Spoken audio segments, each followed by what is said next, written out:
Bienvenue tout le monde au premier épisode du show Le Juste Milieu avec Franz, Max et Phil. À chaque épisode, on va discuter d'un enjeu politique et on va essayer de trouver un juste milieu tout en jouant à un jeu vidéo. Cette semaine, le thème, ça va être l'accès à Internet devrait-il être un droit?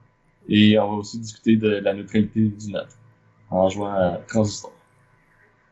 Phil, tu nous expliques un peu c'est quoi Transistor? Pour les moins initiés comme moi, j'ai vraiment aucune idée du jeu. Ben, vous voyez bien le jeu en ce moment, fait que je suis m'assurer que je suis capable de vous expliquer avec un petit peu de feedback, là, soutien visuel. Vous voyez ce qui se passe? Ouais. Ok. Fait que Transistor, c'est un espèce d'univers spécial, là. Ça se passe un peu comme si on était dans un serveur. Ok? Donc, le caractère Red, c'est une chanteuse populaire, puis il est arrivé de quoi? Puis son amoureux s'est fait tuer avec une épée. L'épée, c'est un transistor. Puis là, essentiellement, tu te bats contre des processus. Donc un peu comme si tu étais dans un ordinateur, dans un CPU, tu te bats contre des process. Les attaques que tu utilises, c'est des functions, puis des choses de même. Tu assembles des différentes fonctions ensemble, puis ils se multiplient, puis ils s'aident. Fait que là, mettons, quand je m'envoie ici, je suis capable de modifier les fonctions. Là. Puis, mettons, quand je set les fonctions, comment je peux faire ça ici? Donc, on peut voir, mettons, je set up une attaque, là, puis genre, ma fonction principale, c'est crash. Puis là, ça a un base damage, puis des stats. Puis après ça, je mets des modifiers dessus. Breach, qui augmente le range. C'est comme tes 4 skills, mettons. Ouais, j'ai comme 4 skills, j'ai des skills passifs. Ceux-là ici. Puis c'est ça, comme c'est essentiellement tu customises un petit peu ton build. Puis t'as un nombre maximum de mémoire. Fait que là j'ai 32 mémoires sur 32 d'utiliser. Fait que je pourrais pas ajouter rien à ça. Là. Mais c'est ça essentiellement.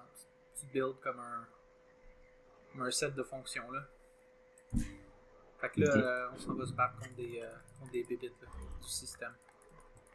Donc c'est une aventure individuelle, c'est comme t'es en solo puis... Ok. C'est très techy. Pardon? Non, j'allais dire c'est très techy, comme tous les termes que tu as utilisés, c'est... je sais pas, si t'es pas un programmeur ou quelque chose du genre. C'est des références à des affaires de programmation et d'ordinateur, mais comme on s'entend que ça reste un jeu où tu fais juste comme cliquer. T'as pas besoin de connaître l'informatique pour jouer. Ouais. Ce que j'allais dire justement, c'est comme des clins d'œil. Y a-t-il une histoire ou c'est... Ouais. Ah ben là on voit une vidéo, qu'est-ce qu'il y a? Donc aujourd'hui le thème c'est la neutralité du net. Et on va essayer de sauter là-dedans. Je pense que il va y avoir beaucoup à dire. C'est un sujet qui va un peu dans tous les sens parce que c'est un terme qui est plutôt amorphe. La neutralité du net, ça veut dire beaucoup de choses pour beaucoup de gens. Et on s'entend pas tous sur les principes et sur ce que ça veut dire exactement. Donc, je pense que ce serait pertinent d'avoir une certaine description des termes qui sont pertinents. Parler un peu de la description générale de ce que c'est l'Internet, les fournisseurs d'accès Internet, la dynamique entre les compagnies, les fournisseurs d'accès Internet, quel rôle chacun d'entre eux joue, de quelle façon les usagers sont affectés par les régulations ou l'absence de régulation. Donc je vais y aller vraiment très simple parce que même moi, avant il y a quelques jours, c'est quelque chose que j'entendais souvent dans les médias, mais vraiment c'est quelque chose ça vient. De temps en temps, il y a des vagues où on en entend de plus en plus parler, puis après ça disparaît. Mais c'est tellement compliqué que on essaie de comprendre, puis on a l'impression qu'on n'est pas bienvenu. Moi, j'ai commencé à lire, puis je me disais il y a une montagne de choses à apprendre dedans, puis ça bouge chaque jour, Donc, je vais y aller vraiment avec la base. Donc, description générale de l'échange de données entre, disons, les fournisseurs d'accès à Internet et les usagers. Donc, parlons un peu d'Internet. Je pense que l'Internet, essentiellement, c'est une infrastructure digitale à laquelle les usagers ont accès par l'intermédiaire du fournisseur d'accès à Internet. Et souvent, on utilise l'abréviation FAI. En anglais, on va souvent entendre ISP, donc Internet Service Providers. Donc, essentiellement, ce sont les personnes qui sont responsables de distribuer l'Internet. Donc, les FAI sont un peu comme les portiers du web. Ils fournissent l'accès à l'univers digital. Ils offrent donc la plateforme sur laquelle les grosses compagnies telles que Google, Facebook, Wikipédia peuvent développer leurs services et permettent également aux utilisateurs d'accéder aux services. Donc, en lisant, j'ai remarqué que beaucoup de gens utilisent l'analogie de l'autoroute. Donc, les discussions qui impliquent la neutralité du réseau, souvent ils font référence à l'analogie de l'autoroute, donc l'échange de données qui régit la dynamique entre les compagnies. En fait, au même titre qu'une autoroute, disons, les routes virtuelles sont construites et entretenues par les FAI. Je vais utiliser FAI et ISP de façon interchangeable parce que franchement FAI c'est pas un terme que j'ai jamais utilisé, puis je suis plus habitué de lire ISP. Donc les ISP, les routes sont construites et entretenues par les ISP. Alors Facebook explique, Wikipédia, ils empruntent les routes pour se rendre aux destinations finales, donc nous. Le principe alors de neutralité du réseau, je dirais, essentiellement, c'est que l'Internet doit être traité comme une route ouverte. Donc on devrait retirer au ISP le droit de décider quels médias, donc les sites, les applications, les vidéodiffusions. Donc on devrait retirer au ISP le droit de décider à quelle vitesse l'information est transmise, donc qui peut y avoir accès plus rapidement ou pas. Donc, dans le fond, la neutralité, c'est que tout le monde roule à la même vitesse, tout le monde suit les mêmes règles. Puis là, dernièrement, dans les dernières années, on entend parler qu'ils vont retirer la neutralité. C'est-à-dire que les ISP pourront décider que mettons, telle compagnie, mettons, Google va rouler plus vite parce que peut-être ils ont donné de l'argent, quelque chose comme ça. La neutralité, c'est que tout est égal, tout est à la même vitesse. Ouais. Ben, je suis d'accord, mais je sais pas parce que on entend souvent parler de traitement préférentiel, c'est-à-dire que comme tu as dit, il y a certaines compagnies qui pourraient décider de se mettre en partenariat avec d'autres compagnies, puis ils se disent, bon, on va s'engager à avoir un contrat, on va être dans une relation mutuellement bénéficiaire pour tous les deux. Donc, moi, j'ai besoin de toi, tu n'as pas besoin de moi, mais moi, j'ai besoin d'une certaine ressource, donc j'ai besoin que tu me permettes l'accès plus rapidement, parce que quelqu'un comme Netflix, par exemple, Netflix, c'est un exemple qu'on entend souvent, c'est un gros joueur en ce qui a trait de l'Internet. Ils utilisent énormément de données, ils ont énormément d'utilisateurs. Et donc, est-ce qu'ils n'auraient pas une certaine motivation, est-ce qu'ils n'auraient pas une certaine raison de demander justement un traitement préférentiel en raison du fait qu'ils ont besoin de beaucoup de ressources, d'après toi? Ouais, ben... Moi, si je peux juste... Oui. Si j'aurais juste un commentaire à faire. Tu sais, tu dis le Netflix aurait avantage à ce que l'Internet soit pas neutre, mais ça pourrait être aussi l'inverse. Pense-y, Bell, qui est l'un des plus gros providers au Canada, est aussi propriétaire d'un service de streaming qui s'appelle Crave, qui est un compétiteur direct de Netflix. Donc, eux autres, en tant qu'ISP, qui sert l'Internet à tout le monde, ont avantage à comme un petit peu mettre les bâtons dans les roues à Netflix pour que leur propre service ait comme un bon succès.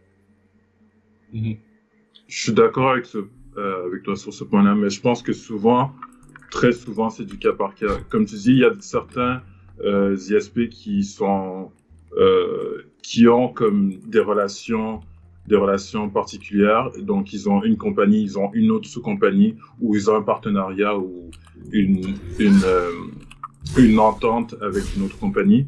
Ce qui fait que certaines personnes sont comme des compétiteurs à leurs yeux, mais avec les règles de la neutralité du net, ils n'ont pas le droit de faire de traitement préférentiel. Mais il y a d'autres ISP qui n'ont pas ce genre de relation-là. C'est juste des ISP, puis tout ce qu'ils font, c'est fournir l'accès à l'Internet, et donc ils n'ont pas vraiment de cheval de bataille. Si on regarde cas par cas, ouais, définitivement, il y a des compagnies qui ont des incentives à soit garder la neutralité du net ou complètement l'éradiquer. Je pense que ton exemple est bon, mais souvent, il faut regarder chaque chose cas par cas. Donc, moi, ce que j'ai compris, c'est qu'il y a plusieurs implications par rapport à la neutralité du net. Une première implication, c'est que on doit, comme si c'était une route, on doit considérer le fait qu'il ne doit pas y avoir de voie de circulation rapide ou lente.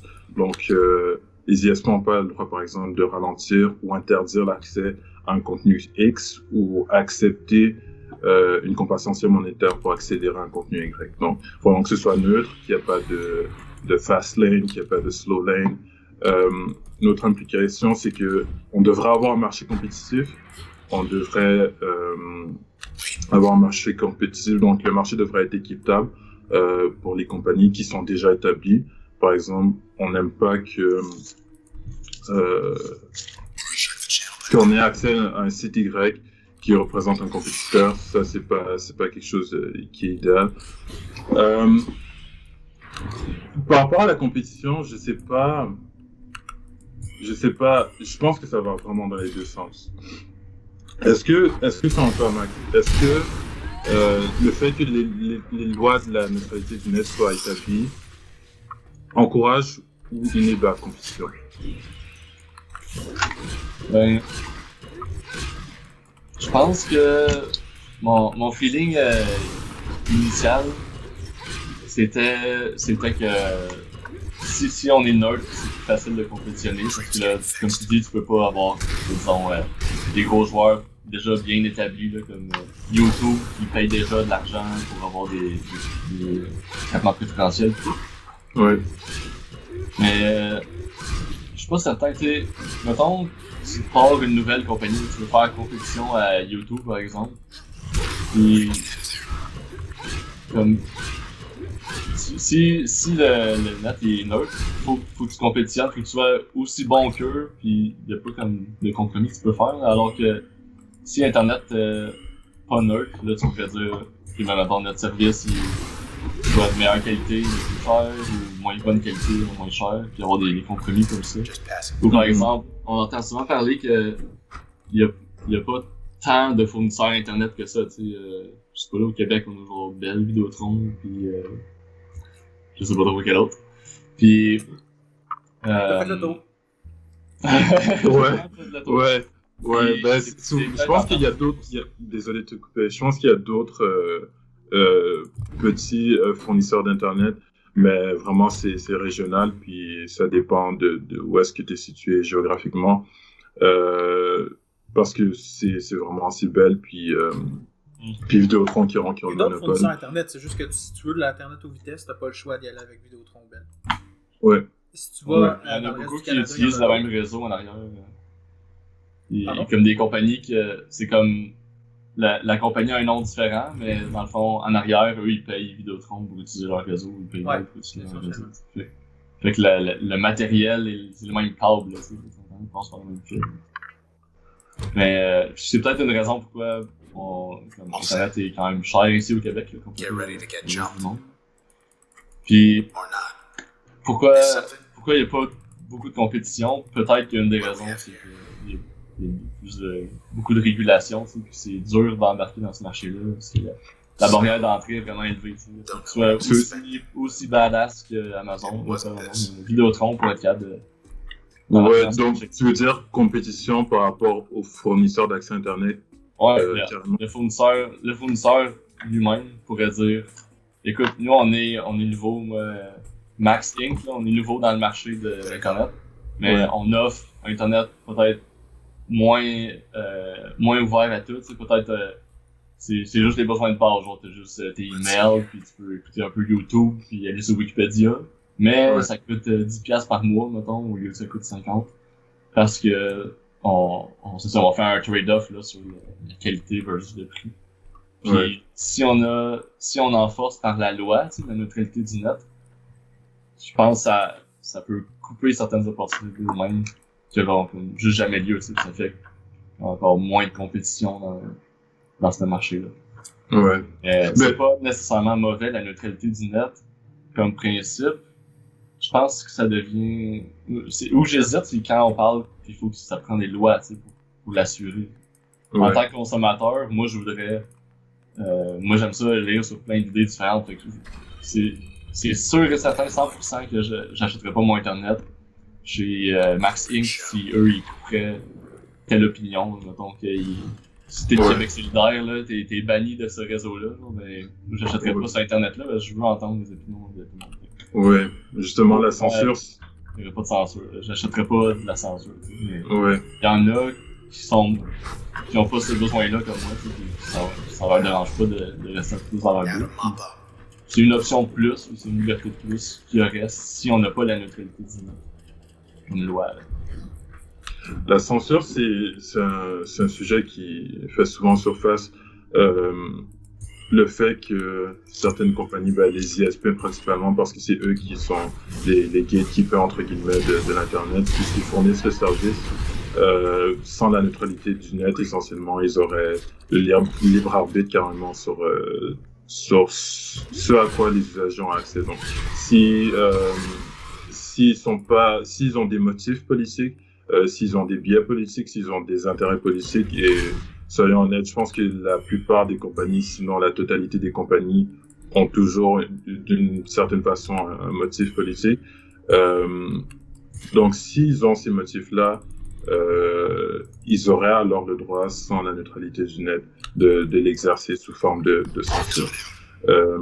Je pense que c'est problématique, et je pense que là où tu parles du fait que tu t'enlignes pas avec l'idée qu'on devrait appliquer des lois, ou t'es plutôt réticent à appliquer des lois, je pense que c'est là où ça devrait être important, justement, parce qu'il y a aux États-Unis ce qu'on appelle la FCC, qui est responsable justement de regarder toutes les activités des compagnies fournisseurs d'accès Internet, de regarder comment les usagers ont accès à l'Internet, de regarder si les relations justement entre les compagnies et les compagnies fournisseurs d'accès sont légitimes, sont éthiques, si les pratiques sont justes, et si c'est pas des pratiques qu'on juge correctes, justement la FCC doit punir entre guillemets les compagnies fournisseurs d'accès.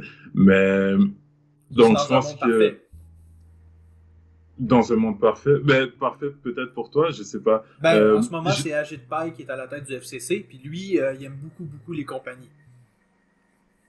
Lesquels tu parles? Parce qu'il y a la distinction entre les FCC, les fournisseurs d'accès, puis les compagnies comme Facebook. Il aime pas beaucoup la neutralité du net, et il aime pas beaucoup, genre, défendre les consommateurs essentiellement. Ouais. C'est pour ça qu'on entend beaucoup parler récemment. Ce gars-là, comment il s'appelle, t'as dit? Ajit Pai. Ajit Pai, qui a été mis à la tête du FCC là, par Trump dans les dernières années. Puis depuis Trump ce s'en temps-là, calisse dans l'Internet, mais Ajit Pai déteste absolument la neutralité du net. Ouais. Puis, dans le fond, lui ce qu'il propose, c'est... Il propose d'enlever ce principe-là de neutralité du net. Donc, légalement, tu aurais le droit de faire la censure et tout. Mais il veut rajouter des mesures pour être plus transparent, en fait. Moi, je suis quand même définitivement sur la transparence. Je suis d'accord avec ça. Je pense que si ton fournisseur Internet te bloque certains sites, mais qu'il te le dit pas, toi, t'as l'impression que t'es exposé à plein d'idées, puis que, mettons, l'élection approche, puis tu te dis, je me suis informé, là, j'ai vu tous les côtés, puis que dans le fond, il bloquait toutes les idées qu'il voulait pas que tu votes pour. En cachette, là, clairement, c'est un problème, tu sais, puis limite, si c'est écrit dans ton contrat que ton fournisseur Internet te fournit un Internet neutre, c'est de la fraude, là, parce qu'il t'a promis quelque chose, il t'avait pas donné, tu pourrais poursuivre ton fournisseur Internet. Fait que plus on a de transparence, plus ça permet d'éviter ces situations-là de la vie. Ouais, ben, par rapport à ce que tu as dit, j'aimerais établir quand même une certaine nuance parce que, d'après moi, il y a déjà une certaine forme de censure que les règles de la neutralité du net soient appliquées ou pas. Je prends l'exemple de Google. Euh, si mes souvenirs sont bons, je pense que Google applique une certaine forme de censure dans le sens où euh, ils orientent tes recherches, par exemple, en fonction de ce que tu fais, de ce que tu recherches déjà. Donc, ils vont orienter tes recherches en fonction de ce que tu as déjà cherché et en fonction de ce que ils aimeraient idéalement que tu trouves. Donc, par exemple, si je cherche pour avoir, je cherche chien sur Google et que j'aime les bergers allemands et que souvent je vais sur Facebook et je vois des bergers allemands, partout dans mes conversations sur Facebook ou sur Messenger, tu vois berger allemand, berger allemand, berger allemand, à répétition. Je pense que Google va noter ça. Mais si, disons, Google aime les Shih Tzu, souvent, la recherche va s'orienter. Au lieu d'avoir berger allemand en première page, je vais avoir berger allemand peut-être en troisième page, puis Shih Tzu en deuxième page. Ça, c'est un exemple très simplifié, mais ça, c'est déjà un système qui est établi dans l'algorithme de certains moteurs de recherche. Mais Donc, ça est-ce n'a que... pas vraiment rapport à la neutralité du net, étant donné que ça, Google, c'est plus un service, puis quand tu vas sur le site de Google, tu vas chercher leur service. Fait que comme Oui. eux autres, genre, comment on est du côté de l'application. Ouais. Dans le fond, la neutralité, c'est le fournisseur en tant que tel. Celui qui fait les routes, tandis que Google, c'est comme...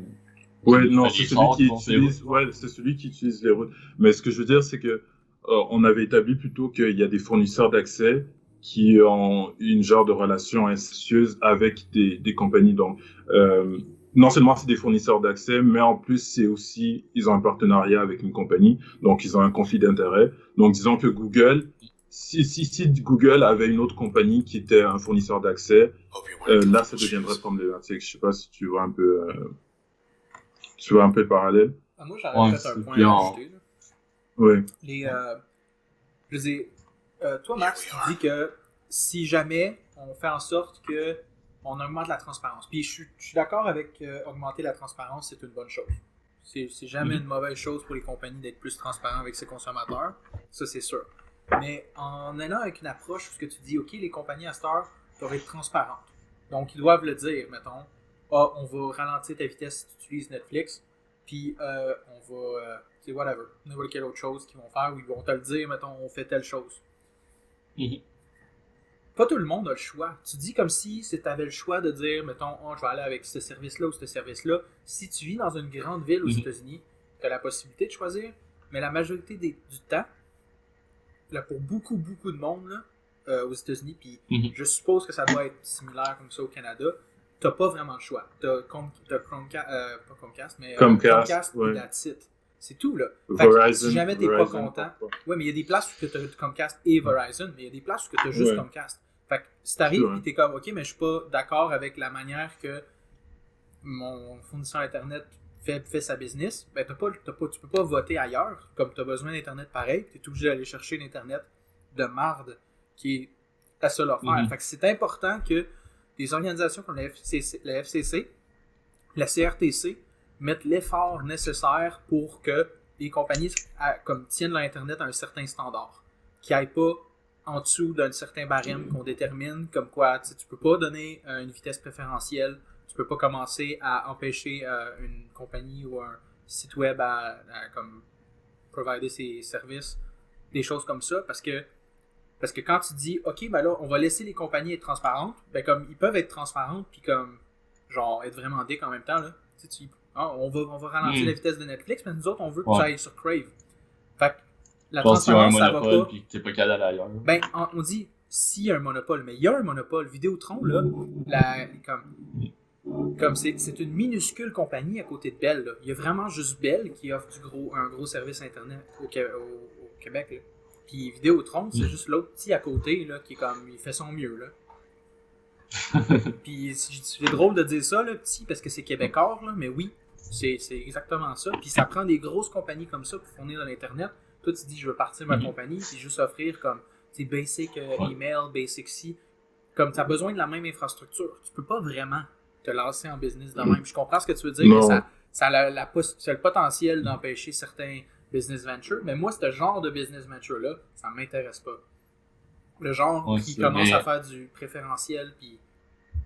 Peut-être, si c'est vrai, l'hypothèse qu'on fait, là, c'est que... Puis probablement que c'est vrai, là, que si t'as un monopole, mettons, moi, je suis Max Inc., là, puis j'offre Internet, puis j'ai le monopole dans une ville, je peux comme graduellement augmenter les prix, là, je tire l'élastique, là, jusqu'où je peux, faire le plus de profit possible. C'est dans mes intérêts, puis c'est un peu naturel de faire ça. Mais, rendu à un certain point, plus de balance. Quand les prix augmentent trop pour quelque chose, ça envoie un signal aux autres entrepreneurs dans le pays ou dans la province. Ok. Sorry, je voulais juste vous avertir. Ouais. Okay. Fait que quand les prix augmentent, pour quoi que ce soit, là, si on est à l'épicerie là, puis que soudainement le prix du pain augmente, là, puis que le boulanger vend son pain à 20$, mettons, mais ça c'est un signal qu'on envoie aux autres boulangers autour ou aux autres entrepreneurs de se créer une business dans ce domaine-là, faire compétition, parce que eux ils savent qu'ils sont capables de fournir le même produit, de la même qualité, mais moins cher. Fait que si on a un problème comme ça, qu'il y a un monopole qui jack les prix, ben je dis pas que c'est magique là, le libre marché, mais il y a une partie qui se stabilise lui-même là, parce que il va y avoir comme si soudainement ce village-là, Internet il coûte 10 fois le prix qu'à Montréal, mettons. Ben, guess what, il va y avoir plein de compagnies qui vont se lancer, ils vont aller raiser de l'argent, ils vont aller sauf que le coût d'infrastructure pour commencer coûte tellement cher. Ouais, je suis d'accord avec toi. C'est pas vraiment réaliste ce que tu dis. Lorsque tu veux partir une boulangerie, ça te prend un peu de farine, de l'eau puis de la levure, là. Ça prend pas grand-chose, là. Mais quand c'est le temps de te partir une business qui fait des services Internet, c'est beaucoup d'infrastructures, c'est beaucoup d'hardware, ça prend comme des gros investissements de capital. Puis, il y a déjà certains mécanismes en place pour comme permettre, ou plutôt empêcher les compagnies de exploiter d'un monopole en ce moment, parce qu'il y a des monopoles qui existent. Il y a des places, là, tu vas à cette place-là, t'as pas le choix, t'es obligé d'aller chercher un satellite dish avec telle compagnie, t'as pas le choix, là. T'as juste comme... T'es fuck, là. Mais l'affaire, c'est que le CRTC fait des efforts comme quoi il oblige les plus grosses compagnies à louer leur infrastructure à des plus petites compagnies pour qu'ils puissent commencer, sans l'infrastructure de départ. Fait que ça permet d'avoir une certaine... un petit peu plus de diversité, quoique on le voit quand même pas tant que ça. Mais ouais, je veux dire, comme c'est pas comparable à n'importe quel autre type de business où ce que un petite injection de capital te permet de te lancer en business. Quand on parle de compagnie Internet, ça prend beaucoup. Ça prend des millions, voire des milliards de dollars pour partir en business dans ce domaine-là. C'est définitivement dans les milliards.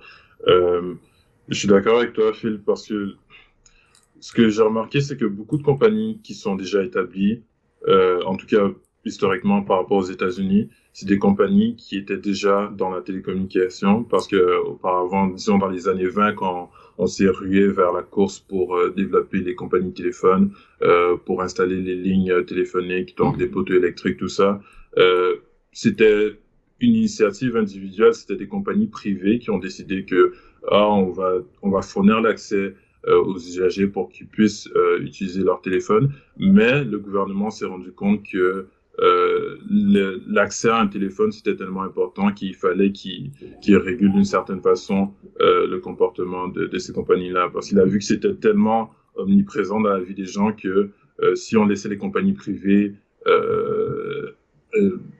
aller librement sans régulation, ça pouvait être désavantageux pour les usagers. Et donc, ce qui est arrivé, c'est que il y a eu des subventions du gouvernement, il y a eu aussi la contribution des payeurs de taxes pour essentiellement allonger le territoire donc sur lesquels les lignes téléphoniques pouvaient être installées. Donc, ça a été un effort commun. Ça a été non seulement les compagnies privées qui voulaient partir leur initiative individuellement, il y a eu aussi les usagers, donc les payeurs de taxes, et le gouvernement qui travaillaient de concert pour avoir un service qui était décent. Donc, c'était un peu un free-for-all, c'était un peu un Wild West du téléphone. Mais tout le monde travaillait ensemble, tout le monde travaillait de concert. Et par la suite, ces compagnies-là qui étaient déjà établies dans la télécommunication, vers les années 90, il y en a qui se sont qui ont branch out, donc qui ont pris de l'expansion et qui sont allés pour développer des trucs comme les modems, l'internet, tout ça. Donc c'est des gens qui ont déjà eu un avantage en partant et qui maintenant sont bien établis. Et donc si une compagnie, si quelqu'un veut partir d'une entreprise tout seul et partir de A à Z, tout construire de lui-même, ça demande énormément de ressources, ça demande énormément de temps. Puis le temps qu'on laisse le libre marché aller, s'auto-réguler, comme tu proposes, Maxime, il y aura peut-être des répercussions négatives qu'on n'aurait pas souhaité avant que les choses reviennent dans l'ordre. Créer de la compétition, permettre la compétition et espérer que tout fonctionne par soi-même, je pense pas que ce soit une solution viable. Et je pense qu'il y a des précédents dans d'autres pays. Je pense qu'il y a des pays en Europe où justement ils avaient aboli la neutralité du net et les compagnies avaient essentiellement le droit de réguler comme elles le voulaient, et donc elles pouvaient réduire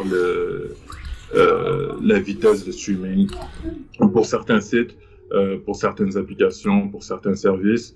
Ce qu'on appelle en anglais, je pense, c'est throttling, c'est quand tu décides de ralentir. Et après ça, ils ont eu des backlash, la communauté. Je pense qu'il y a eu une grosse communauté. Je me rappelle plus, il faudrait que je vérifie, mais je pense qu'il y a une grosse communauté chez les gamers qui étaient mécontents. Et non seulement chez les gamers, partout, il y a personne qui était satisfait du service qui était fourni. Puis ce qu'ils ont fait, c'est qu'ils sont revenus en arrière. Ils ont dit, bon, d'accord, les compagnies, vous pouvez plus faire ce que vous voulez. Vous avez fait n'importe quoi et donc on va reprendre le contrôle. Et dorénavant, vous êtes obligé de garantir un service décent à tous les usagers d'Internet. Donc ils l'ont essayé et après ils sont revenus en arrière parce que ça marchait pas. Juste mais je pense pour que spécifier, là, c'est qui a fait en sorte que c'est revenu? Tu veux dire, il y a des régulateurs? Oui, des régulateurs. C'est l'équivalent de la FCC. Ok. À la suite Ça a duré combien de temps, cette expérience? Je pense que l'expérience, ça a duré un an. Je pense que c'était en 2014, mais il faudrait que je vérifie. Je suis désolé pour le manque d'informations, mais ouais, je pense que ça a été fait dans des pays européens. Et c'est en train de se faire maintenant aux États-Unis parce qu'en 2015, il y a eu l'administration Obama. Ils avaient décidé de renforcer justement la régulation des règles de FCC. Puis je pense que c'est en 2017 avec Trump, quand on est revenu en arrière, ils ont décidé qu'ils acceptaient plus les principes de neutralité du net, puis que maintenant c'était vraiment le Wild West, les compagnies pouvaient faire un peu ce qu'elles voulaient. Une chose qui m'a surpris en lisant sur ce sujet-là, c'est justement, tu dis en 2015, ils ont renforcé la FCC. En 2015, c'est là que ça a commencé à s'appliquer le principe de net neutrality. Je savais pas. Ça fait longtemps qu'on l'avait au Canada, par exemple. Je suis pas d'accord, Phil. Je pense qu'avant c'était sous-entendu. Il y a personne qui en parlait et c'était quelque chose qu'on appliquait sans qu'il y ait de régulation. Non, il y avait des régulations. Ça fait longtemps qu'il y a des régulations au CRTC qui sont appliquées. Je parle aux aux États-Unis, il n'y avait pas de règles avant. Ouais, avant 2015. Ouais. Puis, comme, on s'entend, si les États-Unis, ils sont pas net neutral, personne n'est net neutral parce que la plupart des sites, tout passe par là. 90% du réseau passe par là. En effet. Fait qu'on a beau dire que nous, dans notre coin, on a fait des petites lois, mais en fait, si c'était pas net neutral avant 2015, ça n'était pas au Canada non plus. Puis, honnêtement, moi, je pense, comme, parce que au début, j'étais quand même plus pour la net neutrality pis tout, pis je disais, pis j'étais comme, genre, ça marche bien depuis longtemps, tu sais, on est net neutral, pis ça marche pas bien, pis finalement, ça fait juste 3 ans qu'on l'est, fait que, avant ça marchait très bien aussi, tu sais. J'ai pas vu de gros changements, moi, ça a pas changé, j'ai pas vu s'il y avait plus d'innovation ou moins d'innovation, ça a pas l'air d'avoir changé grand chose, ça 3 ans de net neutrality pour lui. Je sais pas si vous avez, ressenti une différence. Mais je pense que l'innovation... C'est sûr qu'on s'attend pas à ce que ça soit juste d'un coup, là. Hein? C'est pas genre, tout à coup, la compagnie Bell va se retourner de bord, puis ça va être vous pouvez juste aller sur Crave. Quand vous allez sur google.ca, ça s'en va sur Crave. Puis après ça, quand vous allez... Non, là, ça commence pas comme ça, là. Ça commence jamais comme ça. Ça commence avec Vidéotron qui fait un spécial sur sur les réseaux cellulaires, ils disent lorsque tu as un cell, tu payes 50$ par mois, puis tu as Spotify infini. Mhm. Ça commence de même. Puis ça sonne comme si c'est des bonnes choses pour le consommateur. À court terme, là, tu te dis, c'est fucking awesome, je suis capable d'avoir pas cher Spotify à l'infini. Je peux écouter autant que ça me tente. Mais c'est parce que c'est pas une bonne chose quand la personne qui contrôle l'autoroute contrôle aussi quel char que tu peux driver sur l'autoroute. T'es pas en business, là. Quel intérêt ils ont? Quel intérêt il y aurait à bloquer un nouveau site? J'imagine comme Spotify dans cet exemple-là. Spotify là, plein de cash, donne plein d'argent. Ouais, à Bell ou à Vidéotron. Ou comme, c'est des avantages de même que genre c'est deux gros conglomérats qui sont capables de s'échanger du cash. Puis c'est comme, hey, on va comme, je vais te flatter le dos, puis moi je vais te flatter le dos, puis that's it. C'est I scratch, you scratch back. C'est comme, après ça, comme nous autres, on n'a plus de contrôle là-dessus, on n'a plus rien qui, tu sais, il n'y a pas assez de compagnies de providers d'Internet pour qu'on soit capable de faire un vote juste après ça. La transparence peut seulement aller jusqu'à une certaine distance. Après ça, ça prend absolument un régulateur qui step in et qui dit « Ok, ça, t'as pas le droit de faire ça. » Parce que sinon, après ça, ça va être, comme tu dis, le Far West, là, puis l'Internet, ça va être complètement ruiné parce que tout va être rendu pay to use, puis ou à l'inverse, là. Je veux dire, il va falloir que tu payes un nombre impossible là, pour avoir accès à n'importe quoi qui n'est pas mainstream.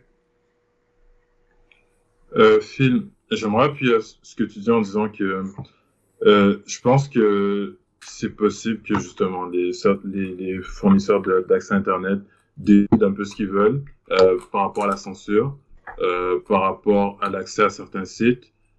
Mais je vois un peu une faille dans ce que tu dis, dans le sens où, disons que on établit un régime d'Internet ultra communiste, donc chacun a sa ration d'Internet, chacun a droit à seulement 4 ou 5 applications, 4 ou 5 sites Internet. Non, c'est pas ça la neutralité du net, là. Non, c'est un exercice de pensée, c'est juste un exercice de pensée. Disons que, en fait, c'est l'inverse de la neutralité du net. Non, mais c'est parce que, mettons, là, la neutralité du net, c'est un peu comme si Bell, c'est un facteur. Puis il décide de pas t'amener ton bill d'hydro. Parce que ça ne tente pas. Fait qu'il t'amène pas ton bill d'hydro, mais il va t'amener toute la publicité de marde là, que t'as pas envie de recevoir. Là. C'est lui qui décide. Ben oui. Mais comme, tu peux pas avoir le facteur qui commence à décider qu'est-ce qui t'amène.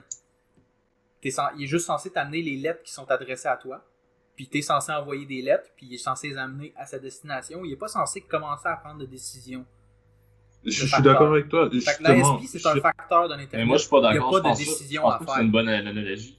C'est pas une bonne analogie parce que un facteur dans son service, là, mettons que ça serait privé, là, genre, mettons UPS, c'est privé. Mm-hmm. Si tu veux faire livrer de quoi par eux, dans ton contrat, ça dit qu'ils vont te livrer. Là, fait que s'ils ne livrent pas à ton client au bout de la ligne, il t'a fraudé. Là, il y a eu un crime là, rendu là. C'est pas pareil qu'il peut faire ce qu'il veut, comme qu'il veut. Non, je comprends, mais c'est parce que tu payes. Il y a un contrat de brisé. Tu payes l'ASP pour avoir un service Internet.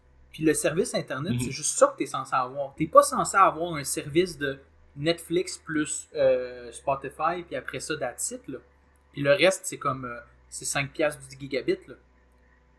C'est censé. Ben, je suis d'accord d'une façon parce que moi, je voudrais pas ça, mais c'est pas parce que moi, j'ai une préférence personnelle envers ça, puis que j'achèterais ça si c'était un libre marché, que je suis obligé de le forcer aux autres. T'sais. Moi, j'aime ça gamer, j'aime ça aller sur YouTube, j'aime ça aller sur Netflix, j'aime ça streamer sur Twitch, mais c'est pas tout le monde qui a besoin de ça, puis c'est pas tout le monde qui a les besoins égaux. Si nous, on voudrait dire, hey, on va payer un petit bonus, là, on met 5$ de plus pour que notre stream là, il aille mieux. Là, on le sait, là, on laisse setup dans les dernières semaines. Puis on a de la misère avec Internet. On est à la limite. Là, genre, on trouve des petits jeux qui pas trop tough à jouer parce que justement, notre Internet infrastructure est pas capable de le prendre. On pourrait payer un petit peu plus cher puis être capable de rouler ça. Puis il n'y a rien de mal là-dedans. On a un besoin, on paye pour. Mais payer plus cher pour avoir une meilleure Internet, c'est le même que ça fonctionne en ce moment. Là. c'est le même que ça fonctionne overall, mais tu peux pas dire je veux un meilleur internet, mais juste quand je stream, ou juste quand je fais du Twitch, juste quand je game. Tu peux pas dire ça, tu peux pas dire hey, moi je m'en fous là. Quand je vais sur des sites de recettes, là, ça peut être super slow, là, mais quand je game, je veux que ça aille vite. Ça existe pas. Ça. Puis la neutralité du net, ça empêcherait quelque chose du genre. Ouais. Ça empêche des options aux consommateurs.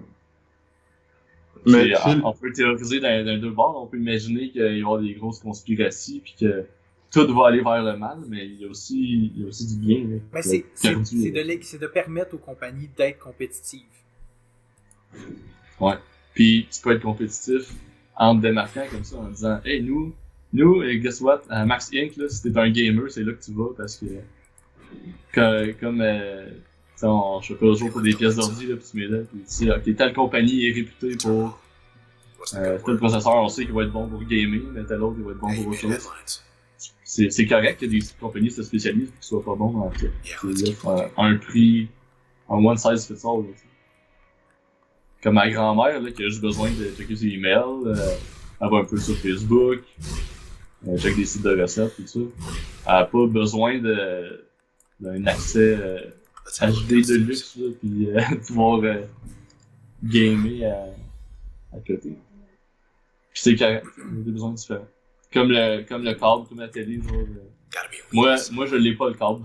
J'ai même pas de câble, j'ai pas besoin de ces postes-là. Puis il y a du monde qui en ont besoin et qui payent pour. Il y en a qui aiment ça encore plus et qui s'en vont genre acheter HBO et tout ça pour voir d'autres séries de plus.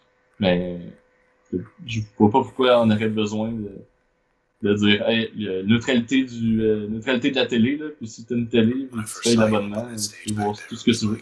Moi ça me ferait chier, là, je paierais dans le vide pour voir ça que je consomme. Ouais, t'as pas besoin de ta télé pour te pogner une job. Ou comme. Genre, c'est pas, tu vis pas ta vie à cause de la télé, y a pas des trucs critiques dans ta vie, tu payes pas tes bills sur la télé. Tu payes pas. C'est parce que il y a un moment donné où l'internet devient un peu plus que juste un divertissement, ça devient quelque chose qui est nécessaire. Ouais. Qui est nécessaire dans la vie des gens. Mais c'est un bémol, personne ici serait mort s'il n'y avait pas internet. C'est pas ça que tu dis, là. Non. Je suis sûr. Là. Mais non, mais comme t'es capable de vivre sans eau courante, c'est pas critique à la vie. T'es capable de vivre sans eau courante, puis t'es capable de vivre sans aqueduc. Là. Genre, je connais du monde qui vit dans le bois, puis c'est correct là. T'es capable de vivre. Mais t'es aussi capable de, t'es pas capable de vivre sans nourriture. Pourtant, il y a pas de régulation qui dit que, ok, t'es obligé d'offrir IGA est obligé d'offrir un abonnement. Là. 200$ par mois, puis tu peux manger. Non, mais il y a quand même l'assistant de l'aide. Il y a des régulations en tabarnak dans le bouffe, là. Genre, c'est pas une oui, mais pas exemple, quelque chose du genre. Mais genre, il n'y a pas de taxe sur les trucs qui sont considérés essentiels, parce qu'il faut que ça soit le plus cheap possible pour que les gens soient capables de se nourrir. Je veux dire, il y a des choses qui sont faites en ça, pour comme, tu sais, faciliter la vie du monde un peu. Ouais, mais il n'y a pas de loi qui dit, hey, le caviar, il faut le vendre à 10$ le kilo parce que on veut que Phil soit capable de s'en payer. Non. Ouais, on a tous des besoins différents, puis c'est la même chose pour Internet. Si toi, tu décides d'aller vivre en campagne, puis ben, guess what, en campagne, ça coûte plus cher de bâtir un réseau, parce que la population est moins dense, c'est plus éloigné, puis il y a plus d'arbres qui tombent sur les fils, et tout ça, puis de bruit. Ben, ça fait du sens que tu payes pour ce prix-là. Puis s'ils sont pas capables d'avoir Internet aussi vite, ça fait partie de ton choix d'aller t'installer à cette place-là. Tu le sais. Là, ouais, puis en ce moment, les coûts d'Internet sont plus chers en région. Puis ça fait du sens d'un point de vue, tu sais, infrastructure. Je veux dire, ça te coûte plus cher d'amener les fils là-bas parce que t'as moins de clients, puis c'est loin. Puis c'est pas ça. Puis comme, je suis pas en train de dire que ça devrait être comme cheap pour tout le monde. Je suis en train de dire que si tu commences à y avoir des mesures de même qui sont super anti-compétitives, ben tu vas te retrouver avec seulement la possibilité de rouler Netflix quand tu es en campagne. Genre. Parce que ça sera pas affordable sinon. Phil, Max, j'ai une solution à vous proposer. C'est pas une solution, mais c'est une idée comme ça. Qu'est-ce que vous pensez de l'idée d'avoir un Internet gouvernemental? Parce que, et mettons l'hypothèse qu'on considère que l'Internet est un besoin et est un bien si essentiel que presque au même titre que la nourriture, tout le monde devrait y avoir accès de façon équitable. On pourrait permettre d'une certaine façon le libre marché de s'autoréguler, mais on considère aussi que on devrait avoir une forme d'Internet non biaisée, donc le gouvernement pourrait réguler lui-même. Ce serait l'absence de régulation dans le fond. Ce serait un Internet par défaut, comme on l'a en ce moment, mais qui est dirigé par le gouvernement. Et en parallèle avec ça, il y a les compagnies qu'on connaît actuellement qui pourraient s'adonner aux règles du libre marché. Parce qu'il y a des précédents pour... pas exactement des précédents, mais je veux dire, par exemple, l'électricité au Québec.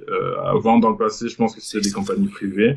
Puis après, on s'est révolté contre les prix qui étaient faramineux, les services qui n'étaient pas acceptables. Puis on a décidé de nationalité de l'électricité au Québec. Donc, on a décidé que le gouvernement prenait en main le service d'électricité. Est-ce que de la même façon, on pourrait accepter aussi que le gouvernement prenne en main l'Internet? Donc, un Internet par défaut, un Internet no name, géré par le gouvernement. Et en parallèle à ça, il y aurait les compagnies privées, si elles veulent toujours continuer à faire leur profit. Et je pense que ça créerait un incentive. Si tu veux compétitionner avec l'Internet no name par défaut du gouvernement, faudrait que tu offres un service suffisamment de bonne qualité pour que les gens soient attirés par ce service-là. Et aussi, un autre point que je voulais noter, c'est que je trouve ça problématique, le principe de libre marché, parce que je pense que pour qu'il y ait de l'innovation, il faut que les compagnies aient un intérêt à faire cette innovation-là. Et je pense que, prenons l'exemple des compagnies, les compagnies d'aviation, les compagnies de voyage. Souvent, ce qui arrive, c'est que tu vas avoir différents degrés de services. Donc, tu vas avoir la classe moyenne, tu vas avoir la classe économique, tu vas avoir la classe net plus ultra. Donc, souvent, ce qui arrive, c'est que pour que un consommateur décide d'aller vers le choix qui est le plus élevé, il faut que le choix qui est le plus bas soit suffisamment désavantageux pour qu'il accepte de sacrifier la différence pour aller justement upgrade. Donc, si je suis une compagnie de voyage et que j'offre un service à $500 pour voyager pour aller à Cuba et que j'offre un service à $1000 pour aller voyager à Cuba, mais que les deux services sont essentiellement les mêmes, il y a aucune raison il y a pas de raison pour laquelle quelqu'un va décider d'aller prendre le service à $1000. Il faut que le service à $500 soit suffisamment crappy pour que les gens se disent, j'ai pas envie de ce service crappy là, je vais prendre le service upgradé, et donc la compagnie va faire plus de profit, et toi, c'est un peu la dissonance cognitive, tu vas dire, ok, j'ai payé un peu plus cher, mais au moins j'ai eu ce service là. Donc je pense qu'avec l'internet, c'est ce qui pourrait arriver aussi. Les compagnies vont t'offrir un service super avantageux, comme nous on va décider de payer $5 de plus pour avoir un super beau stream, mais non, disons quelque chose de plus réaliste, $50 de plus pour avoir un super beau stream. Mais si l'option en dessous, c'est de payer $10 de plus, mais qu'il n'y a pas vraiment de différence de qualité entre les deux, je pense qu'on n'aurait pas de raison d'aller vers le service à $50. Donc, ce qui pourrait arriver, c'est que tu as le service ultra sophistiqué à $50 et tu as un service vraiment médiocre à $10. Et donc, les gens vont vraiment être en dilemme entre ces deux services-là. Donc, je pense que souvent, c'est ce principe-là qui s'applique. Il faut que le service qui soit moins avantageux soit suffisamment différent du service qui soit plus avantageux pour créer un incentive. Et j'ai peur que c'est ce qui arrive si on retire la neutralité du net. Et donc, pour revenir à l'idée du service gouvernemental, on dit, OK, service no-name, service de base, le gouvernement régule. Et donc, tout le monde a accès à Internet parce que c'est un droit, c'est un bien essentiel, au même titre que d'autres biens fondamentaux qui sont défendus. Et les compagnies font ce qu'elles veulent, elles sont contentes, les utilisateurs font ce qu'ils veulent. Moi, si je veux jouer à League of Legends et qu'il y a une compagnie Vidéotron décide, dans 2 jours, c'est les ranked games pour ceux qui, qui sont intéressés. Les ranked pour League of Legends recommencent dans 2 jours. C'est sûr qu'il va y avoir un afflux de nouveaux joueurs qui vont commencer à jouer parce que dans les off-season, généralement, il y a un peu moins de joueurs. Mais dans 2 jours, ça va recommencer. Il va y avoir plein de gens qui vont recommencer à jouer à League of Legends. Donc, si moi, je veux avoir ce service-là, si je veux pouvoir jouer sans ping, sans latence, sans avoir de délai, et que je vais payer mon $50 de plus, c'est bien, je peux le payer. Mais en même temps, la personne qui est pas nécessairement dans la même situation financière que moi et qui veut juste avoir un accès standard, un accès de base à Internet, peut se tourner vers le gouvernement ou le service qui développerait pour ça. Est-ce que ça pourrait être une... C'est des idées très, très intéressantes. Moi, je voulais juste mentionner que je suis rendu à un boss fight. Fait que ça serait un parfait moment pour prendre un petit break de 5 minutes. Ouais. Et continuer la conversation. Ok. tu nous laisses en suspens un peu, mais ouais. Ok. Ouais, une grosse conspiracy, faut que je tue le bonhomme là. Non, vas-y. Puis si je joue comme une couille comme j'ai fait tantôt, là, je vais peut-être mourir. Mais pourquoi est-ce que on stream pas le boss? C'est intéressant pour les gens. On le stream le boss. Ouais, c'est vrai. Ben, moi, Twitch il était en pause. Ouais, mais il y a un Ah, delay ok, là. ça va plus. Il y a un delay, of course.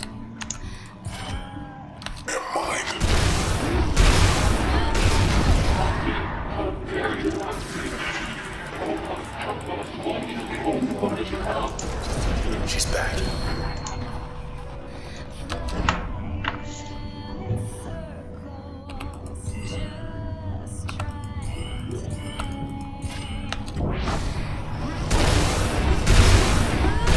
Almost got her.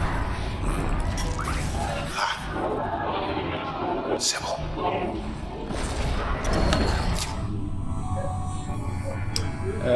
What?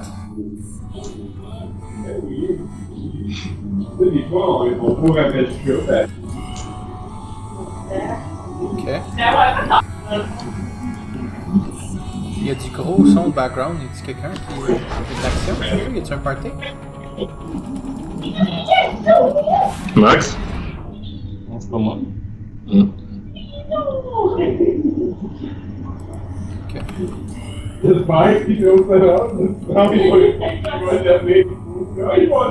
Ça vient d'où ça? Ça, Watch Your Friends? Non. Attends. Genre une vidéo qui roule field sur YouTube. Je pense pas que ça vienne de moi. Vous entendez encore du son? Non. Ok. C'est mystérieux.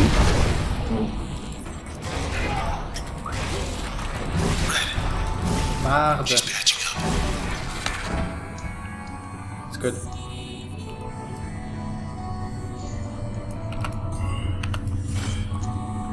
Perfect. Ça devait être comme Cass qui nous envoyait des messages subliminaux. Ok. Makes sense. Yeah. Ouais, là, il y a quelqu'un qui parle. Tu l'entends, Max, right? Ouais. Ok. Je sais pas quoi dire.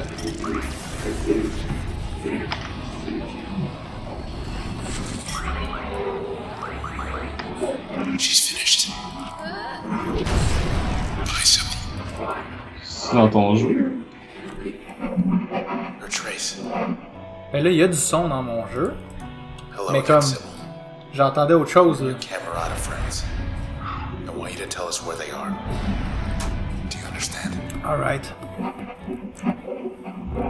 Sybil est morte. We got our lead. C'était rapide?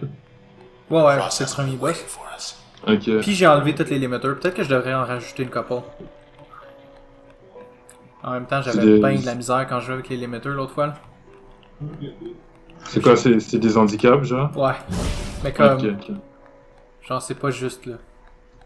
C'est des handicaps pour rendre ça challengeant. With any là. luck, Que je vais en ajouter une couple.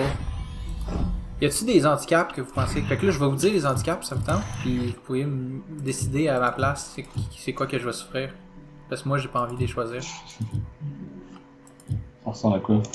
Ça ici, ça dit que toutes les cells qui apparaissent là, après que je tue quelqu'un, ils sont shieldés. Ah non, c'est pas ça. Quand que je tue un process, il y a des shielded cells qui apparaissent. Celui-là ici, ça dit... les process, ils me font 2 fois plus de dommages. Le process, il spawn des fois 2 cells. Le respawn des cells est vraiment plus rapide. Ça limite ma mémoire, je veux pas ça. Users will no longer automatically activate turn. C'est ça que je veux, c'est que je veux pas. Non. Moi, j'irais pour le mode hardcore, plus de dommages. Plus de dommages, make sense. Will overload. Huh. Wow. Ok, c'est vraiment brutal. Moi, je vais toutes les essayer en même temps, voir si je suis capable de gagner un fight. Ok. Ok, on va essayer Ça me ça. semble legit. Là, ma mémoire est exceed, fait que je suis obligé de enlever des shit. Overload? Oh, quand j'enlève de quoi, ça l'overload? Marde!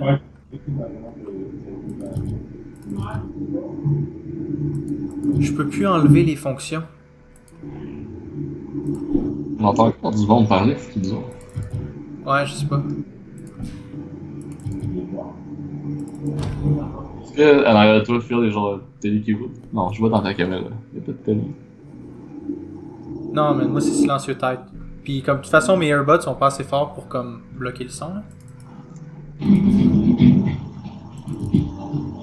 Ok. Comme il y a de la grosse musique, Ah. ça vient d'où? Faut que ce soit de toi, Phil. Non, ça nous, on peut pas entend être moi. juste notre micro.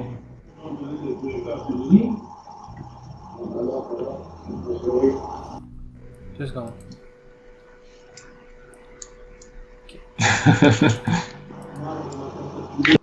Chose. Tu l'entends pas, Max? Ouais, j'entends comme quelqu'un qui parle. C'est comme s'il y avait la télé, Genre, genre un TVA ou quelque quatrième chose. monsieur avec nous. Ouais, Ouais. c'est weird ça. C'est freak. Ok, c'est France là. Il veut pas l'avouer là, mais c'est lui là. C'est obligé. Comme dude assume là. J'assume. Ok. Enlève ton casque de tes oreilles, peut-être. Attends. Ça bloque. Mais là on n'entend rien là, fait que comme de fait, là, c'est direct quand il enlève ça. You'll be back someday. Mais attends. Ça va revenir un jour là. Non, c'est moi, c'est dans la pièce à côté. Ah. C'est une petite musique de fond. Camerata. Sybil was their eyes and ears. Got close to you. To us. Et qu'on retourne dessus au gouvernement? Don't know for what. But C'était où? C'était pour la question sur... it does. Est-ce que l'internet devrait être financé par le gouvernement? I'm gonna ask him Ouais. why. Pas financé, mais vraiment est-ce que ça devrait être un service qui est offert par le He's gonna let gouvernement? us know. Ouais. Comme la poste, genre. Ouais, puis comme la Poste, il peut y avoir des compagnies privées qui offrent leurs propres services. Moi, je pense que ça serait possible de pull off quelque chose de même. D'avoir comme un service basic qui est assuré que tous les citoyens peuvent recevoir, étant donné que l'Internet fourni par le gouvernement va être essentiellement, comme ça va être leur job, de s'assurer que Close as the river's peu gonna importe take où c'est que us. tu vis au Canada, tu vas avoir accès à un Internet au moins genre 5 mégabits, mais comme ça serait vraiment une vitesse qui Road serait... to Ira should be right. le but, ça serait de maintenir une vitesse qui soit courante, là. Tu s'entend? Parce que les besoins, ils changent, là. Ouais. Ben, je dirais que faudrait que ce soit le minimal. Là. 5 mégabits seconde. Pour pas tuer la compétition des compagnies privées. Ben, il y a ça. Puis, c'est Taking snapshots. comme, je peux peux vous suivre à un certain point là, pour dire que mettons, payer les factures, se tenir informé un peu. Si t'es capable d'aller sur Wikipédia puis te tenir informé, puis lire les nouvelles, t'es pas obligé d'avoir assez bon internet pour écouter des vidéos, puis gamer pis tout ça. Tu sais. Si on embarque là-dedans, c'est pas de problème. Un peu comme le BS, c'est un salaire garanti, mais c'est pas. Non, tu peux pas. C'est Non, le minimum pour survivre. Ouais. Fait que si c'était dans ce même principe-là, peut-être. Pas genre internet de vitesse, il y a encore ce côté dessus.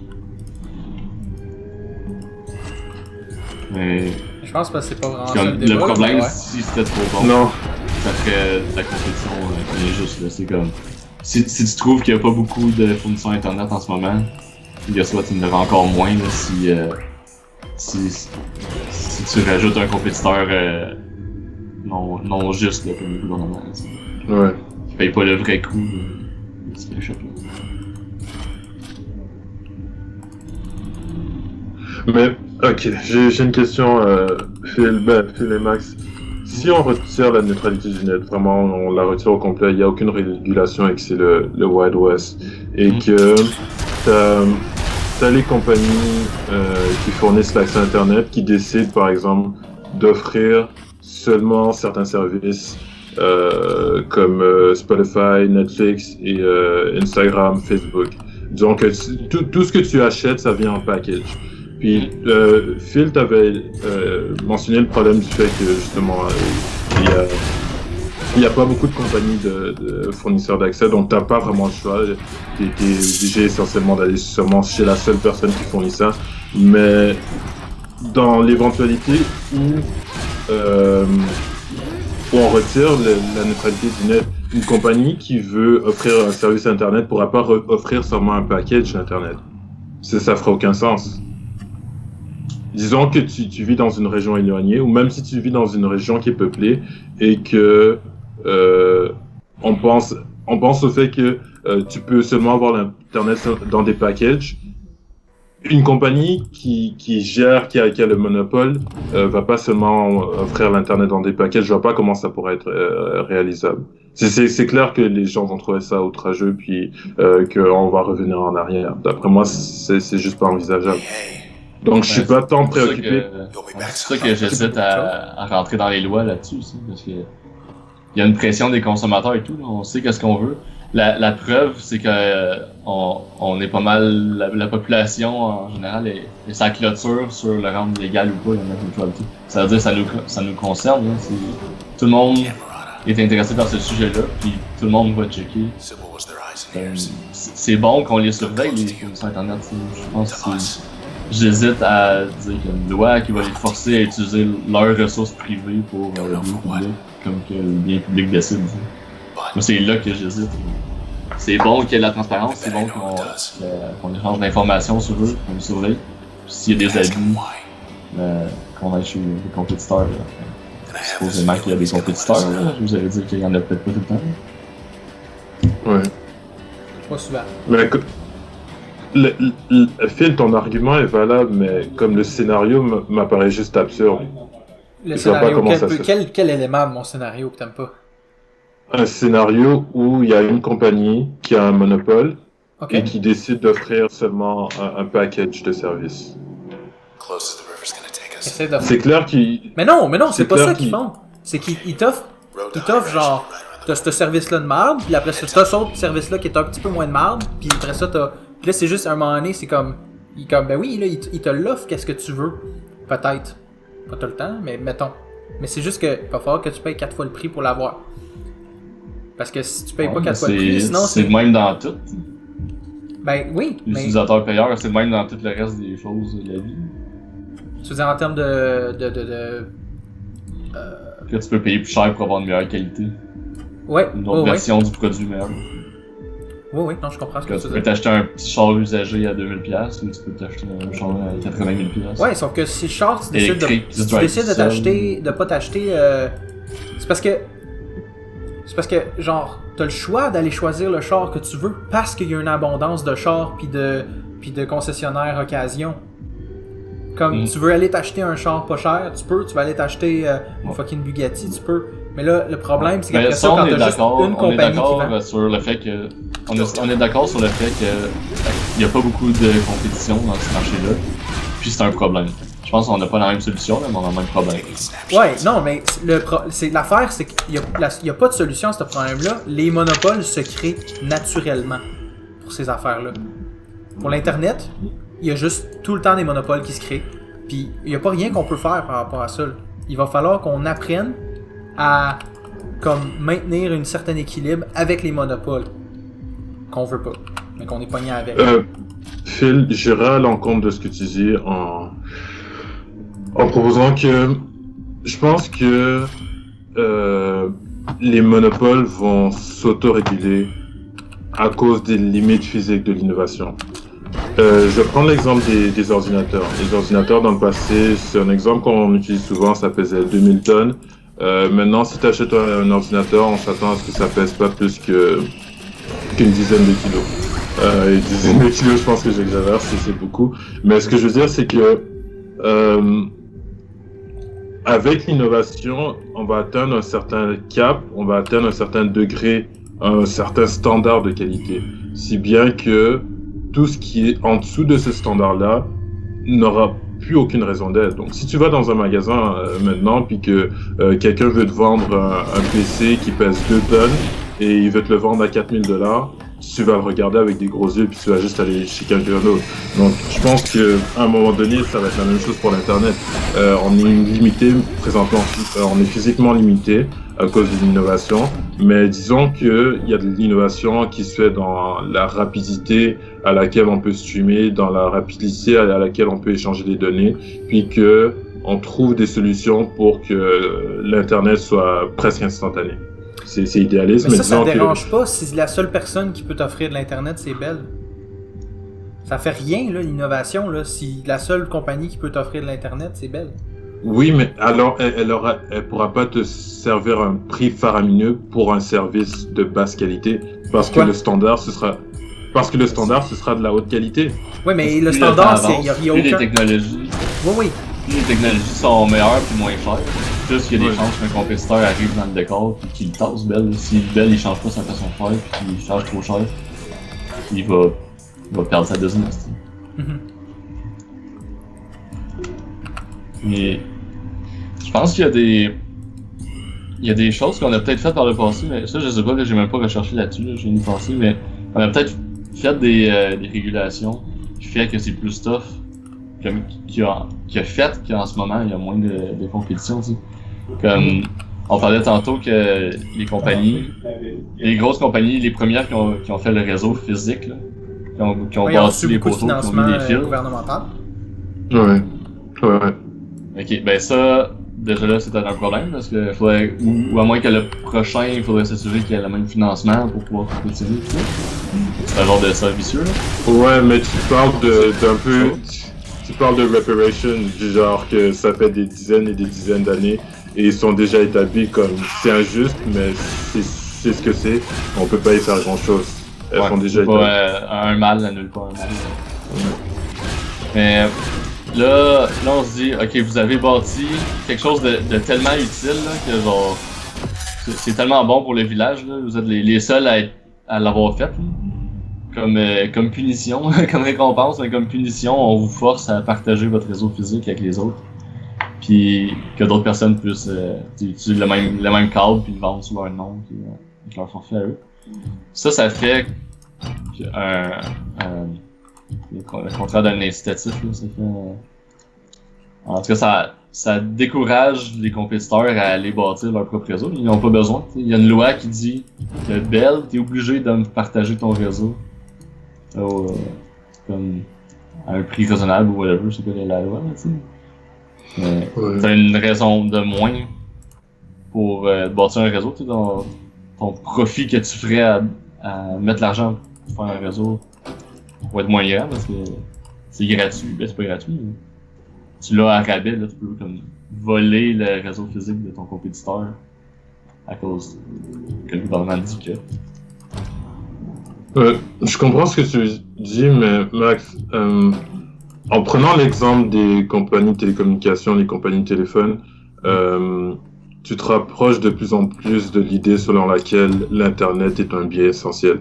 Parce que ce qui est arrivé historiquement avec les compagnies de téléphone, c'est que le gouvernement s'est dit, OK, les téléphones, c'est tellement important que les gens soient interconnectés, que les gens puissent s'appeler. Et même du point de vue du consommateur, je veux dire, moi, si ma grand-mère vit à Saint-Clin-de-Meumeux, puis qu'il n'y a pas de téléphone et que je peux pas la rejoindre et que la seule façon de la contacter, c'est d'envoyer un message postal, puis que ça prend 2 semaines.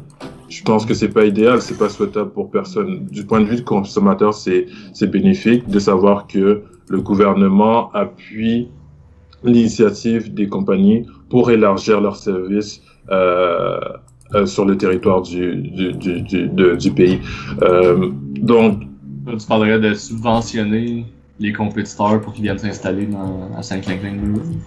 ouais, parce que c'est ce qu'on voyait, c'est que et prends quelque chose d'encore plus fondamental, encore plus essentiel. Par exemple, le service de pompiers, le service de police. À l'époque, si t'avais pas ces services-là, si t'avais pas l'accès au téléphone pour pouvoir appeler, bah ça rendait les choses plus difficiles. Donc, il a vu que le gouvernement et la population, on a vu que le téléphone, c'était un bien tellement essentiel, tellement fondamental, qu'il fallait forcément que on retire le joug des compagnies privées et qu'il y a de l'ingérence gouvernementale parce qu'on valorisait le service. Et donc, je pense de la même façon, l'Internet, on voit de plus en plus que c'est essentiel. Peut-être pas aussi crucial que le besoin de se nourrir, de se vêtir, de se laver, d'avoir un toit, mais ça se rapproche de plus en plus de ça. Comme Phil l'a dit, si tu veux trouver un emploi, si tu veux fonctionner normalement dans la société, je vois pas comment tu peux fonctionner sans un minimum d'accès à Internet. C'est un bon segue. Penses-tu que l'Internet devrait être un droit? Un droit, ça dépend comment on le définit. Un droit du point de vue légal, genre qu'on ait une charte qui dit que l'Internet est un droit au même titre que le droit le besoin de se nourrir, le besoin de se vêtir, le besoin d'avoir un toit, le besoin de l'accès à Internet. Parce que je pense que c'est une valeur. Je propose pas que ça soit un droit. Je suis pas nécessairement d'accord avec ça. Mais je sais pas si vous aviez lu un peu sur le sujet. Moi, j'ai tout le temps peur quand on parle d'un droit positif, là, de genre, t'as droit à Internet, fait que peu importe où tu t'en vas t'installer dans le monde, tu t'en vas à Saint-Clinclin-de-Meumeux, on est obligé de te fournir Internet. C'est un bien positif, là, tu peux exiger que je te fournisse, mais moi j'ai le devoir de te fournir en tant que gouvernement. Ouais. Ça, c'est un droit positif, puis à chaque fois, ça me fait un peu grincer des dents, ces droits-là, puis ça encourage le monde à être pas vraiment responsable. Si, dans le fond, si le problème, c'est qu'on dit, hey, en campagne, ça coûte tellement cher d'envoyer Internet, que, dans le fond, le coût de la vie en campagne est comme artificiellement gardé plus bas, là, parce qu'on subventionne. Guys, est-ce que vous regardez le chat? Téléphone.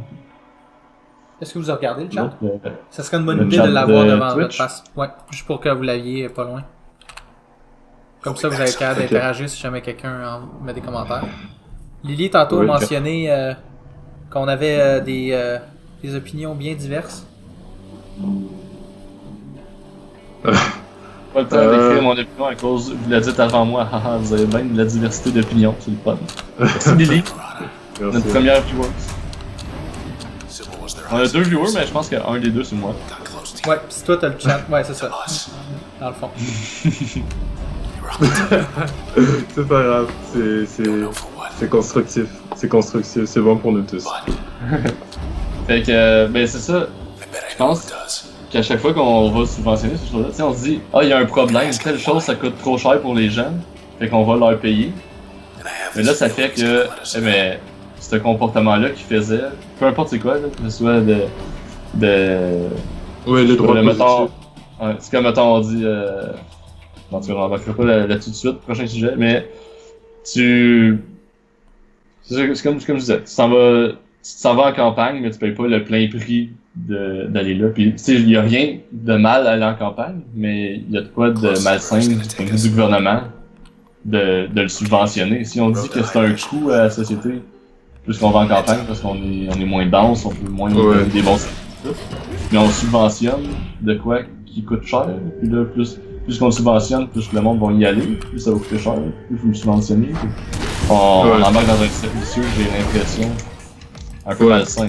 Ouais, je comprends ce que tu veux dire. C'est que il faut que tu aies les moyens de ta politique, puis il faut que tu sois responsable de tes actions. Si tu vas en campagne, tu sais que le coût de la vie, ben pas le coût de la vie nécessairement, mais le coût de certains services définitivement est plus élevé. C'est une barrière physique, c'est une contrainte physique. C'est juste à cause de la distance. Mais ouais, je suis d'accord avec toi. Comme on déresponsabilise les gens qui prennent la décision d'avoir ce mode de vie-là. Puis c'est un territoire dans lequel je ne veux pas m'aventurer non plus. Encore une question de Lily dans le chat. Dit, le gouvernement paye déjà plus cher les médecins pour travailler en campagne ou chez Cthulhu, comme quand ils vont dans le nord, les territoires éloignés. Pourquoi c'est différent pour Internet? En fait, mon idée initiale, c'est que c'est peut-être pareil. Si on subventionne les médecins, c'est qu'on réduit le coût de vivre en campagne et de vivre dans les territoires éloignés.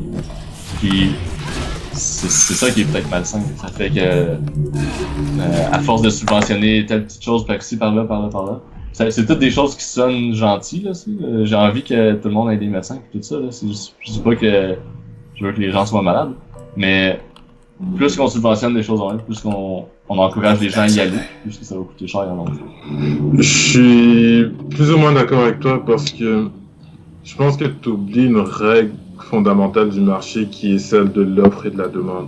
Si le gouvernement subventionne ça, c'est justement parce qu'il y voit un besoin et qu'il est prêt à sacrifier le coût qui est associé à ce besoin-là. S'il n'y avait pas d'incentive pour que les gens aillent en campagne, ben, les médecins ils resteraient en ville, puis ils auraient leur maison en banlieue, ils auraient leur chalet, ils auraient leur bateau. Bon, c'est un peu stéréotype, je suis désolé, mais je veux dire, ça prend un incentive. Il y a un besoin, donc pour répondre à ce besoin-là, le gouvernement crée des incentives. C'est la même chose pour les. Ah, j'ai rien contre les médecins. J'étais juste en train. Hey, mens-moi pas là. C'est clair, tu détestes les médecins. J'étais en train de stéréotyper. Non, c'est pas ça. Mais ouais. non, pas du tout. C'est que. Ouais, pour en revenir à ce que je disais, c'est la même chose pour les territoires du Grand Nord. Dans le Nord, il fait froid, c'est peu hospitalier, il n'y a pas beaucoup de gens qui vivent là-bas. Puis il y a beaucoup de choix de carrière qui sont subventionnés par le gouvernement et qui bénéficient de bonifications parce que justement, ils savent que c'est des conditions qui sont plus difficiles. Il y a une demande et il n'y a pas nécessairement d'offres. Les gens vont pas se lever le matin puis ils vont se dire « Ah, je vais aller dans le Grand Nord juste pour le fun ». Les gens sont pas aussi bénévolents qu'on le souhaiterait. Donc ça prend ces incentives-là, même si ça encourage, comme tu dis, un mode de vie ou une certaine façon qui est pas tout à fait saine. Mais là, tu dis que j'ignore la loi de l'offre, mais c'est pas vrai. Justement, le monde, c'est nous qui tweak trop avec cette balance-là. Puis ça fait que il y a trop. Comment dire? Tu vas en campagne quand tu dis hey, ça coûte pas cher aller en campagne, le gouvernement finance le médecin, il finance l'école, il finance le téléphone, il finance Internet. Puis le monde qui n'a pas beaucoup d'argent, ils vont en campagne. Puis là, on est pris, là, on peut pas reculer parce que comme on peut pas, évidemment, on peut pas couper du jour au lendemain ces affaires-là. Mais le prix, c'est un signal, c'est de l'information que les gens reçoivent, puis ils peuvent prendre des bonnes décisions de vie. Si on joue avec ça, puis on fait semblant que rien coûte rien, le monde va aller plus en campagne, puis ils vont pas payer le prix. C'est comme, on a un genre de cercle vicieux où on dit, plus qu'on subventionne les campagnes, plus qu'il faut les subventionner plus. Je pense c'est instable, là, comme solution.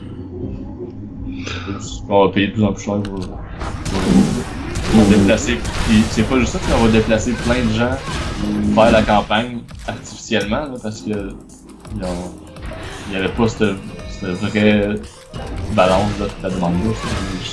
Pousser d'un bord for reasons. Ouais. Je me fais péter. Chut. C'est à cause du dommage. Est-ce que t'as gardé l'handicap dommage? J'ai mis tous les limiteurs, mais j'ai enlevé le limiteur de mémoire. Puis je suis pas capable. Wow. C'est vrai. Maybe someday. T'es encore à la même place. Non, mais j'essaie de gagner le fight, là. Juste pour comme me prouver quelque chose, là. Mais c'est vraiment tough. Je pense qu'il y a un achievement quand tu gagnes un fight avec tous les limiters. Peut-être que je devrais juste recommencer puis aller mettre tous les limiters. Je pourrais être capable de gagner celle-là. Je pense que ce serait un bon moment pour prendre une pause parce que je pense qu'on est arrivé un peu à un point mort dans la discussion. Comme je comprends ce que tu veux dire, Max, mais... Lily, C'est elle a un pas, bon je- point dans le chat, là, si ça te tente de checker, là. Je peux dire ça. Parce que là, toi, t'arrêtes pas de dire, de c'est comme... s'assurer que tout le monde... Go ahead. Le rôle du gouvernement est de s'assurer que tout le monde a accès à des services de base. On oublie ça, mais tu sais, en ville, on a accès à des services que les gens en campagne paient pour avec leurs taxes. Par exemple, le transport en commun, les routes, les bibliothèques municipales, l'éducation, etc.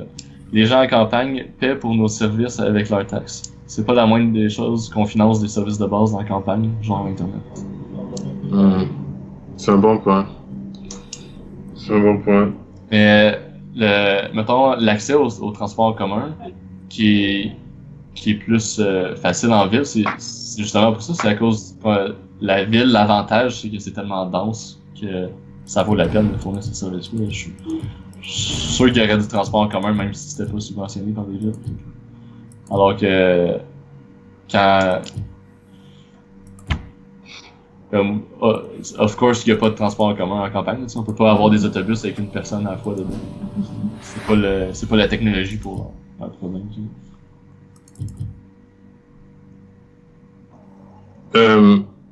Je comprends, mais c'est parce qu'on est vraiment focusé sur l'argent. Puis je pense que je vais pas interpréter l'argument de Lee, mais moi, la façon dont je le vois, c'est que le cœur de l'argument est le suivant. Il y a des besoins, qui sont là, et il y a une forme d'injustice au fait que certaines personnes ont accès à un besoin, ont des besoins qui sont comblés et d'autres les aient pas. Comme Lily a dit, les gens en campagne, ils subventionnent les choses qu'on utilise en ville. Et je pense qu'il devrait y avoir une certaine forme de réciprocité et je vois pas nécessairement de mal à ce que le gouvernement encourage des initiatives en campagne. Comme moi, indépendamment du coût, dans un monde idéal, j'aimerais bien que les gens qui sont situés en campagne ont accès à un médecin ou que le temps de réponse pour les appels de policiers soit aussi efficace que les gens qui sont en ville. C'est idéaliste. C'est vrai qu'il y a les contraintes physiques de la distance, mais comme ils paient un service avec leurs taxes, on paie des services avec nos taxes, puis idéalement on devrait avoir des services qui sont équitables. On peut dire qu'on souhaite ça, mais on peut pas dire que c'est un droit et qu'il faut à tout prix l'offrir. Comme tu dis, le même temps de service, le même temps de réponse pour la police, mettons, peu importe où tu fais.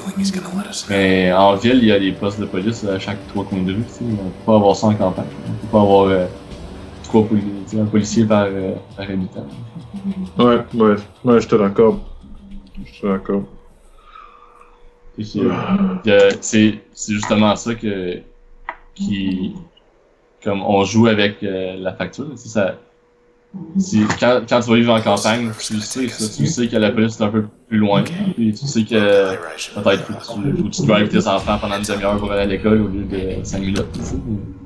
Ça devrait faire partie de ton choix. Ça fait partie de ton choix parce qu'on dirait c'est plus de l'argent, genre c'est du temps ou quelque chose comme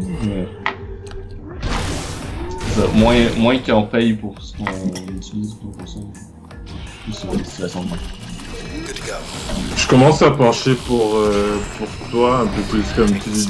Ce que tu veux essentiellement, c'est réduire le coût puis accepter la responsabilité associée au mode de vie. Ouais, ça devrait être tant qu'il n'y a pas de cachette, là, c'est pas genre, tu dis, si t'en vas juste à coup de jouac, puis tu vas avoir un hôtel de luxe, puis là t'arrives là, puis c'est un taudis. Ça, c'est mal représenté, mais tant que tu sais dans quoi tu t'embarques, c'est un peu le même argument que les fournisseurs internet que je disais tantôt. Tant que tu sais que ton fournisseur il t'offre telle affaire, puis qu'il peut pas te frauder sur le contrat, c'est pas injuste comme situation. Justement, pour en revenir à Internet, est-ce que tu sais comment on a bifurqué sur cette discussion-là? Est-ce que on parlait de droits fondamentaux comme l'accès à Internet? On suggérait que ça pouvait être un droit aussi. Ouais. Lilia demande dans le chat, seriez-vous prêt à payer plus de taxes pour que le gouvernement garantisse l'accès à Internet à une vitesse raisonnable pour tous les Canadiens? Non, parce que c'est l'argument de Maxime, ça anéantirait la compétition pour les compagnies qui sont déjà établies. Pourquoi j'irais chez Vidéotron si le gouvernement m'offre une vitesse Internet décente? Comme ce serait injuste, premièrement, et deuxièmement, je vois pas qui supporterait ce genre d'initiative de la part du gouvernement. C'est comme tout le monde chiffrerait, pas tout le monde, mais je dirais il y a une bonne partie de la population qui chiffrerait vers le gouvernement et les compagnies qui sont déjà établies perdraient injustement des utilisateurs. À cause que Vidéotron offrirait un meilleur service que le gouvernement. Moi, je pense que en général, le privé offre un meilleur service que le gouvernement pour la plupart des choses. Je pense que les seules exceptions, c'est quand on est dans des situations où c'est un monopole naturel. Par exemple, l'armée, c'est l'exemple parfait. Parce qu'un monopole naturel, c'est un bien qui est non exclusif. Fait que si France ne veut pas payer sa cotisation pour l'armée, mais que moi je la paye, puis qu'il y a un envahisseur qui veut attaquer, mais l'armée peut pas me défendre moi puis pas protéger France en même temps. C'est non exclusif. Fait on peut pas avoir de quoi ou une personne qui paye. Moi je trouve. Ça sonne paye pour moi. Ça sonne paye pour moi. Fait que ça c'est les armes, c'est comme la justice, tout ça, toutes les choses où tu dis alors, on a comme pas le choix que tout le monde paye, mais si on laisse le choix à tout le monde va se dire je payerai pas, je vais laisser les autres payer. Ces trucs-là, t'as comme pas le choix que ça soit public, c'est par le gouvernement. Ouais. Mais tout le reste des biens, comme regarde toutes les choses qui sont non exclusives, qui sont pas des monopoles, puis le libre marché fait vraiment bien. La diversité dans ta nourriture, tes pièces d'ordinateur, tes jeux vidéo, tes émissions de divertissement, les films, les chars, les toasters, genre il y a tout. J'aimerais parler un peu des compagnies autres que les compagnies fournisseurs d'accès, c'est-à-dire plus précisément dans le cadre de l'innovation, donc les compagnies qui démarrent leur entreprise et qui sont dans un univers les régulations de la neutralité du net n'existent pas. Est-ce que ces compagnies-là sont désavantagées? Tu dis, comme mettons qu'on se téléporte dans un monde où il y a zéro neutralité du net? Oui. Ils sont désavantagés par rapport à s'il y avait la neutralité? Oui. Et je veux démarrer une entreprise, j'ai 15 personnes avec qui je travaille, j'ai acheté un building, j'ai besoin de développer mon entreprise, et pour développer mon entreprise, j'ai des ordinateurs, j'ai un personnel, et j'ai besoin d'un accès à Internet. Donc, forcément, il va falloir que je fasse appel à un fournisseur d'accès, et il faut que j'ai un contrat avec lui. Mais puisque l'Internet n'est plus libre, je ne vais pas juste me connecter sur Internet comme je le faisais avant. Il va falloir que j'établisse un contrat avec le fournisseur d'accès. Est-ce que je suis désavantagé? Ben, si on est dans la situation hypothétique là, où il y a un monopole, plutôt, là, le monopole a le gros bout du bâton, puis tout le monde est pas mal désavantagé tant que le monopole ne soit pas brisé. Si on n'est pas dans une situation de monopole, je pense que c'est comme n'importe quoi, il va y avoir des contrats un peu standards, là, un peu comme les téléphones cellulaires. Là, tous les fournisseurs de téléphones cellulaires t'offrent genre soir et week-end illimité, genre Pas de variété. C'est ça ton Ouais. exemple? Pas de variété? Mais tout le monde, tout offre une base raisonnable, puis après tu peux aller chercher plus de variété dans Raisonnable. d'autres choses. Comme si tu T'as veux pas, plus t'as pas Mais- vu les frais cellulaires en Europe, toi? Ouais. Mais qu'est-ce qui définit Ils sont vraiment moins chers ailleurs. Ouais, on se Parce qu'on a pas assez de compétition ici, on mais se fait shafter. si l'argument c'est qu'il n'y a pas assez de compétition ici, la solution c'est pas de rajouter des réglementations pour qu'il y ait encore moins de compétition. Plus qu'il y a de réglementations, plus c'est tough hein, la compétition. Mais je trouve que c'est un peu injuste. La raison pour laquelle j'ai amené ce sujet-là, c'est que je vois une certaine forme d'injustice et je vois une certaine forme d'inhibition vis-à-vis l'innovation. Disons que je commence mon entreprise, comme je donnais l'exemple, et j'ai besoin d'un accès à Internet. Donc, dans un univers où il n'y a plus de neutralité du net, c'est le fournisseur d'accès à Internet qui a droit sur ta vie en tant qu'entreprise. Donc, si tu veux te connecter à Internet, tu dois faire affaire avec lui.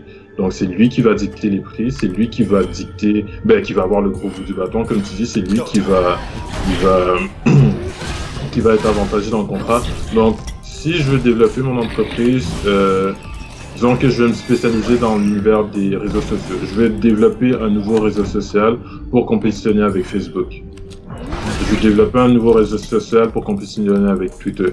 Twitter sont déjà établis. Twitter, ils ont déjà beaucoup d'argent. Twitter, ils ont déjà les ressources qui leur permettent d'avoir des partenariats ou des contrats préférentiels avec les compagnies fournisseurs d'accès.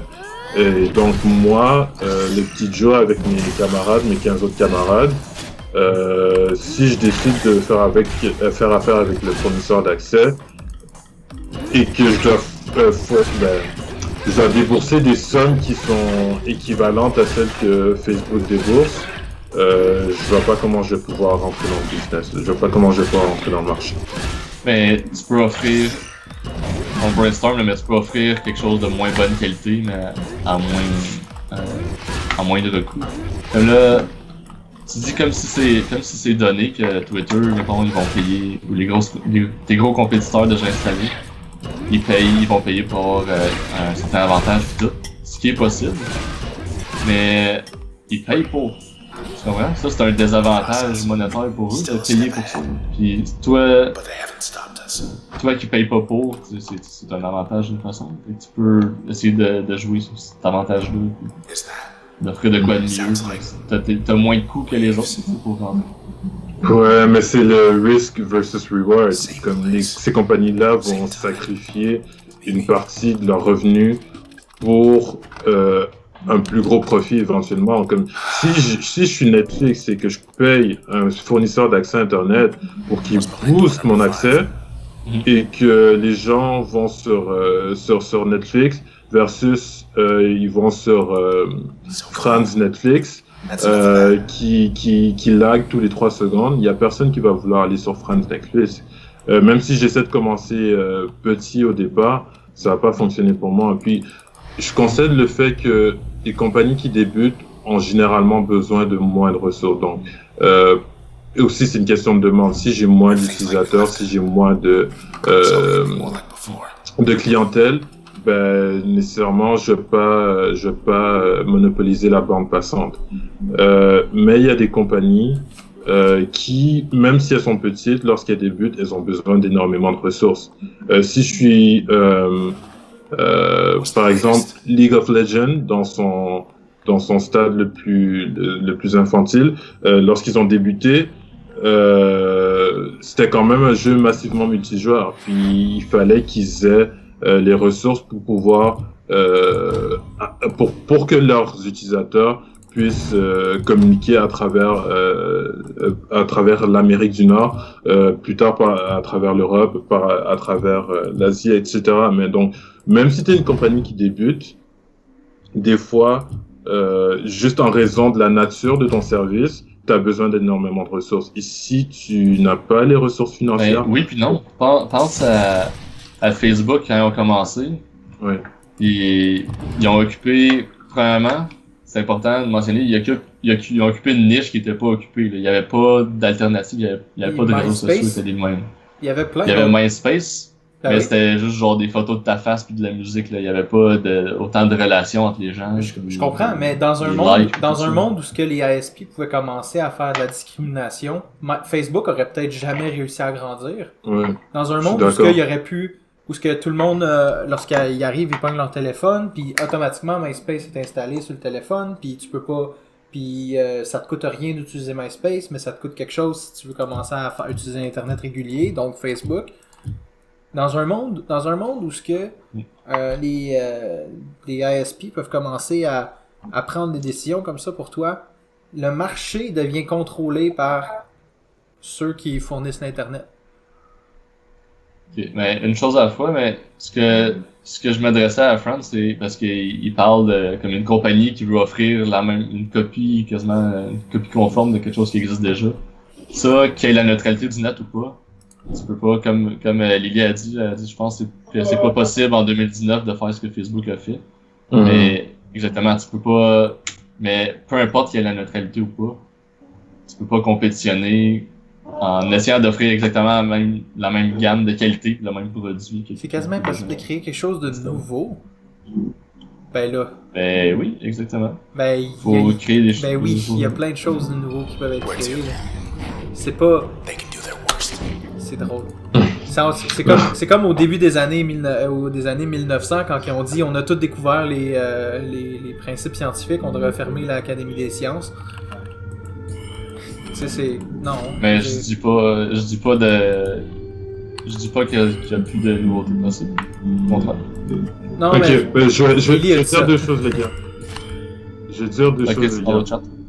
Je vais dire une chose qui appuie Max et une chose qui appuie Phil.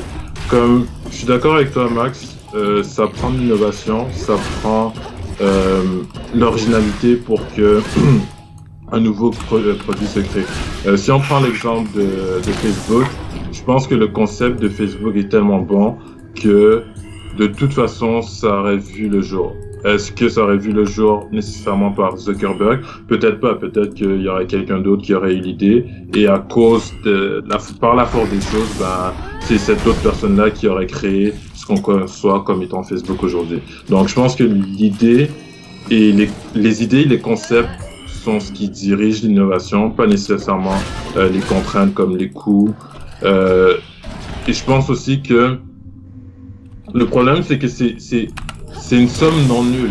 Comme Zuckerberg, un étudiant universitaire qui est dans sa chambre et qui commence à penser à une idée, puis qui investit son temps et une partie de son argent dans cette idée-là, il est mieux dans un régime où l'accès à Internet est libre. Comme Zuckerberg, quand il a décidé de créer Facebook, il n'est pas allé voir Vidéotron, il n'est pas allé voir Comcast, il n'est pas allé voir Horizon pour leur dire « Ah, j'ai besoin de telle chose, j'ai besoin que vous me permettiez d'avoir accès à votre truc. » Il a juste pris Facebook, il a uploadé sur l'Internet et c'était libre d'accès pour tout le monde.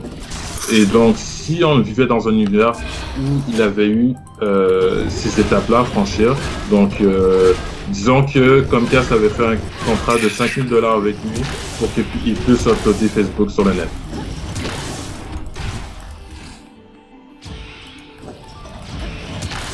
On voit que t'as gelé, qu'est-ce qui se passe? T'entends-tu encore France? Non, il a freezé. Il a freezé. Ok. Mais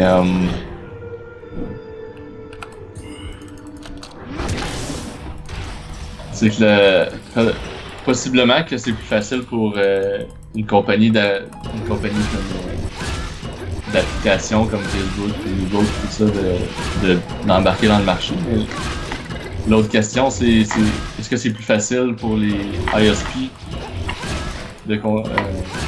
est-ce que les ISP peuvent compétitionner si la neutralité du web? Ben là, c'est pour compétitionner avec les autres ISP qui sont déjà en place. Oh, Stan est revenu. Oui, désolé, ça a coupé. Mon application s'est éteinte. Désolé. Fait que, Franz, je pense que c'est très possible, là, comme tu dis, que pour les compagnies qui font des applications comme Facebook ou Google, tout ça, c'est plus avantageux d'avoir le net neutrality, c'est pour embarquer dans le marché, parce que c'est une chose de moins à penser. Ouais.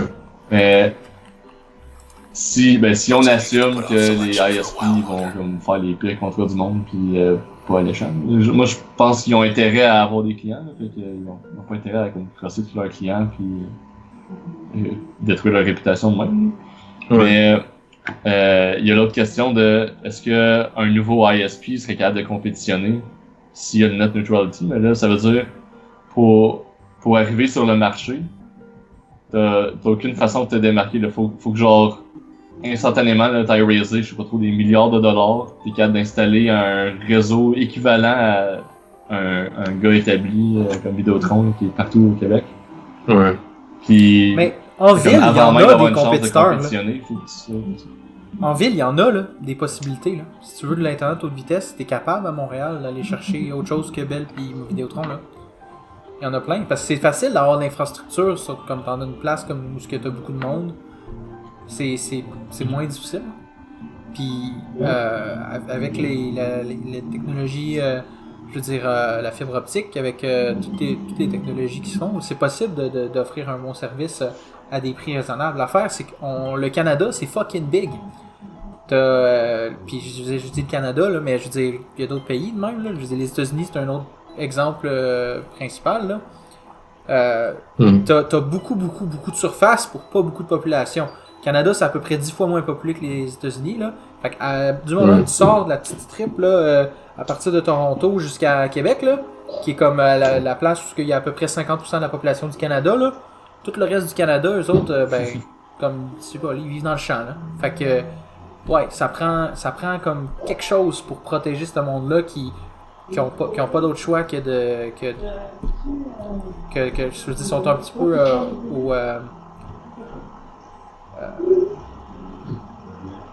ils sont dépourvus, ils sont. Ben, c'est parce que il y a des monopoles dans ces régions-là, puis ils ont. S'il y a pas de régulation qui contrôle ces compagnies-là, ben ils vont juste payer plus cher, puis pas être capable de recevoir des services qui sont adéquats.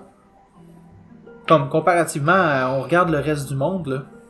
C'est parce que tu regardes l'Europe, qui est un exemple. C'est sûr que ça peut pas s'appliquer parfaitement au Canada parce que la densité de la population est pas la même du tout. Mais les services Internet là-bas, c'est comme ça qu'on devrait aspirer à avoir les nôtres ici.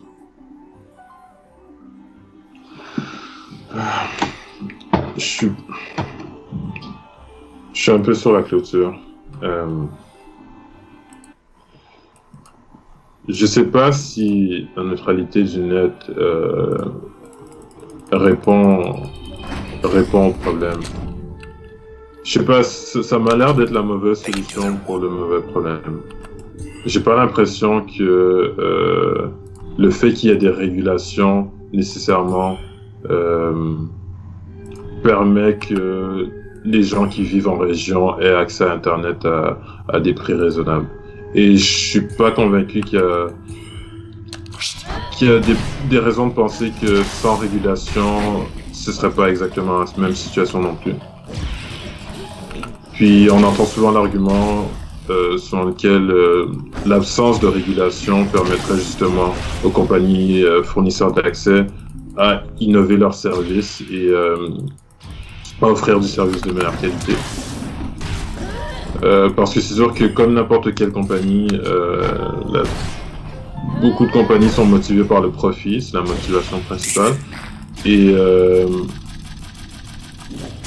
si tu vas chercher plus de clients, tu fais plus de profit. Mais pour aller chercher plus de clients, ça prend un service de meilleure qualité aussi. Les gens ne vont pas payer plus juste pour rien. Et je pense qu'il y avait aussi l'aspect de la contrainte physique dont on parlait tout à l'heure, c'est que en regardant la façon dont le progrès technologique évolue, éventuellement on va atteindre un cap où la qualité du service va avoir un certain standard et Encore? il y a quoi que ce soit. Allô?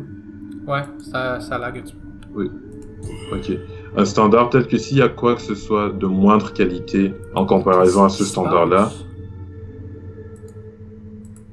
C'est toi qui lag sur le jeu? Les caméras ont fucké.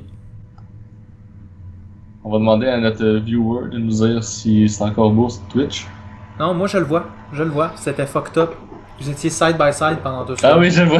je le vois, ouais, là, je le vois. J'ai comme ma... Ok, c'est revenu là. J'avais comme ma tête dans les 2 écrans, je pense aussi. C'est drôle. Des choses qui arrivent. C'est bizarre. Je sais pas pourquoi est-ce que Skype aurait fait ça, genre comme vous avez des écrans, vous avez des caméras panoramiques, puis il a décidé de vous mettre side by side.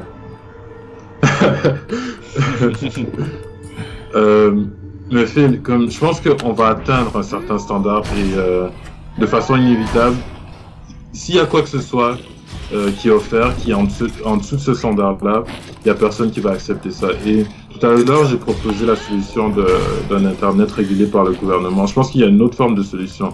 Je pense qu'on n'est pas obligé nécessairement de se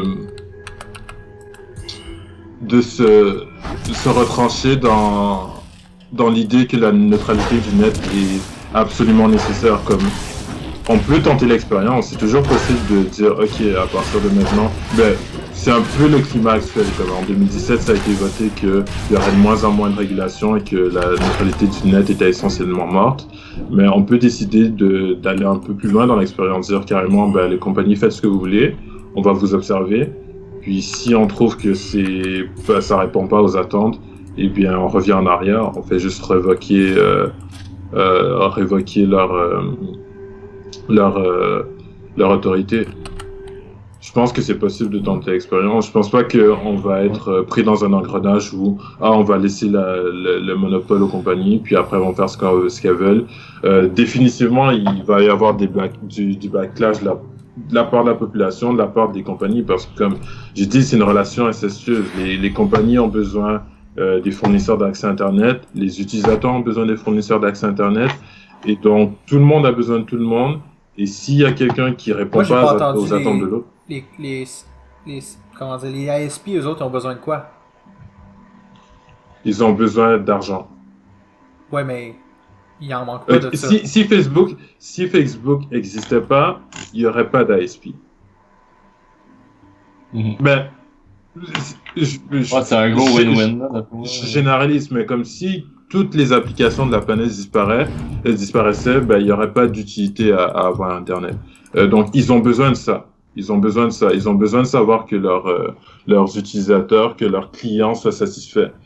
C'est pour ça aussi que les clients vont graisser la patte. C'est pour ça que on parle de scénario où Facebook va aller parler au ASP pour avoir un traitement préférentiel, parce que ils dépendent des ASP, mais les ASP ont quand même des clients, donc ils dépendent de leurs clients pour avoir du revenu. Tout le monde dépend de tout le monde. Les utilisateurs qui ont accès à Internet et qui ont accès à Facebook, ils dépendent non seulement de Facebook, mais ils dépendent aussi des ASP. Donc s'il y a quelqu'un dans cette chaîne-là qui suit pas son rôle correctement et qu'il y a quelqu'un qui est mécontent, je pense que ça va se faire savoir. Et c'est tellement polarisant comme sujet et c'est tellement débattu que je pense que la conscience globale en est à un point où on peut pas ignorer les erreurs. Si les ASP commencent à faire n'importe quoi, ça va se faire savoir, puis ça va pas rester comme ça.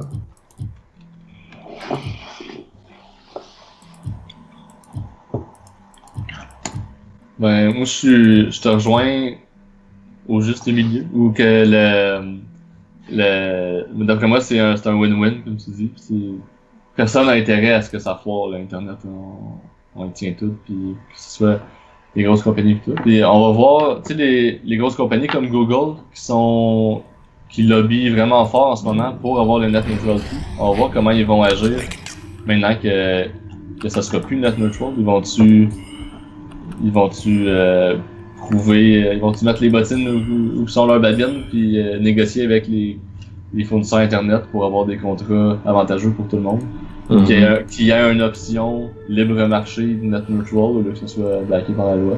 Mais t'as aussi les autres compagnies comme Comcast qui eux autres ils disent nous autres on veut vraiment que les règlements de net neutrality arrêtent d'exister. Ou Bell est en train de lobbyer très très fort avec le CRTC pour que les règles actuelles au Canada soient enlevées. Puis ils disent, bien sûr, ils disent, on vous promet qu'on n'en profitera pas. Genre, on veut pas les règlements qui nous empêchent de faire les choses que vous voulez pas qu'on fasse. On n'a pas besoin que ça soit en place, mais on vous promet qu'on les fera pas. On s'attend à ce que ça soit... On s'attend à ce que ça soit avantageux pour eux. Et oui, ils peuvent en profiter, mais sans en abuser. C'est censé être... C'est une expérience, là, mais l'hypothèse, c'est que ça va être un menu pour tout le monde. Mais oui, ils vont s'enrichir plus, tant mieux. Ils vont pouvoir innover, puis ceux qui innovent mieux, puis qui répondent plus à ce que les consommateurs veulent, ben, ils vont gagner plus de marché, ils vont devenir riches. Puis c'est tant mieux, il n'y a pas de problème à devenir riche en faisant ça. Mais un problème en devenant riche en faisant de la corruption, c'est ça. Là, on parle de contrat volontaire et libre. Une chose qui, plus on parle de politique, une chose qui me préoccupe encore par contre, c'est la censure. Si on vit dans un univers où il n'y a plus de neutralité du net et que il y a une compagnie qui décide qu'elle n'est pas satisfaite d'un certain type de contenu, qui veut limiter l'accès à un site internet, qui veut limiter l'accès à une application, ouais. Ça me fait vraiment peur et je veux pas vivre dans... Genre, mettons, maintenant que c'est plus net neutral, soudainement t'entends plus aucune idée pour la net neutrality parce que... pas que ça vienne, Notre stream est délité. En fait, notre stream, ils vont l'éditer pour qu'on entende juste les bonnes portions. Ça lag quand même.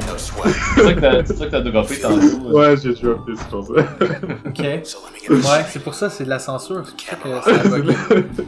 Ça, pis praise our bell overlord. Ça m'inquiète. Mais moi aussi, mais je pense qu'il y aurait tellement un gros backlash que le monde il capote quand ils font une joke. Mais je pense que dans le bye-bye là, puis comme ça fait genre tous les journaux, pis tout, genre personne va tolérer qu'ils censurent les opinions de monde. C'est pas parce que t'as le droit que tu vas faire. je suis pas sûr qu'il y aurait un backlash. Ben oui, définitivement il y aurait un backlash, mais est-ce que ce serait suffisant pour renverser la tendance? Parce que, donnons l'exemple d'une compagnie qui décide que une compagnie extrêmement libérale décide on supporte pas le hate speech et on a une liste de sites internet qu'on juge comme étant du hate speech. Donc, dorénavant, vous aurez plus accès à ces sites internet-là. C'est un droit qu'ils auraient. Ouais. Et c'est pas un droit que j'aimerais qu'ils auraient. Moi, je suis vraiment fortement pour la liberté d'expression. Je pense que c'est important de connaître les opinions de tout le monde, même si c'est des opinions qui sont viscérales, même si c'est des opinions qui sont nocives. Je pense que la société est mieux lorsqu'on identifie ces opinions-là et qu'on y fait face plutôt qu'elles soient dans le noir. Donc, je suis pour la liberté d'expression et je suis contre la censure. Je voudrais pas que des compagnies qui ont un monopole et qui ont le pouvoir décident arbitrairement qu'est-ce que c'est leur notion de liberté d'expression, qu'est-ce que c'est leur notion de hate speech et qu'elles décident d'agir en conséquence. Ça me fait vraiment peur. Ouais, je suis d'accord avec toi, puis j'espère que tout le monde qui est en ce moment pour le net neutrality et ceux qui sont contre, pour cette raison-là, vont continuer à se battre, puis en tant que consommateur, puis à vérifier et à auditer ces contenus-là pour faire sûr qu'ils font pas des abus de monde. Moi, je pense que moi je suis contre le net neutrality, mais je suis contre la censure aussi. Puis, même pas besoin de le mentionner, là, je pense que c'est évident. Non. Puis, j'espère que. Je pense qu'il y a des combats de même où que je pense que tout le monde est. Ouais. Je sais pas dire que tout le monde est contre la censure, là, mais. Faut pas généraliser. Il y en a qui ajustent leur définition pour que ça fitte leur narratif, là. Mais. Je pense qu'il y a assez une grande demande. Puis. C'est ça. S'il y a des problèmes à ce niveau-là, c'est juste un signal qu'il faut comprendre, puis ça va nous dire de mettre plus d'efforts, puis de faire plus de streams sur ce sujet-là, puis d'en parler avec plus de gens, partager les nouvelles là-dessus. Ouais, ça fait une belle conclusion, ça, j'ai l'impression. Ouais. Je suis optimiste pour le futur. Juste en cas de trouver le juste milieu. Puis moi, je viens de péter un autre boss. Yes. Avec tous tes limiteurs? Non, aucun limiter, là, j'étais écœuré. Ouais, tu quittes. Bro, c'était pas le fun. Là. Genre, je faisais pas de progrès, là. Merci à tout le monde de nous avoir écoutés. Vous pouvez nous écrire sur Facebook, Twitter, YouTube, en commentaire. Écrivez-nous des idées de sujets et vos opinions. Qu'est-ce que vous pensez du net neutrality, l'Internet en tant que droit? On va se revoir la semaine prochaine. Au revoir. Alright, à plus tout le monde.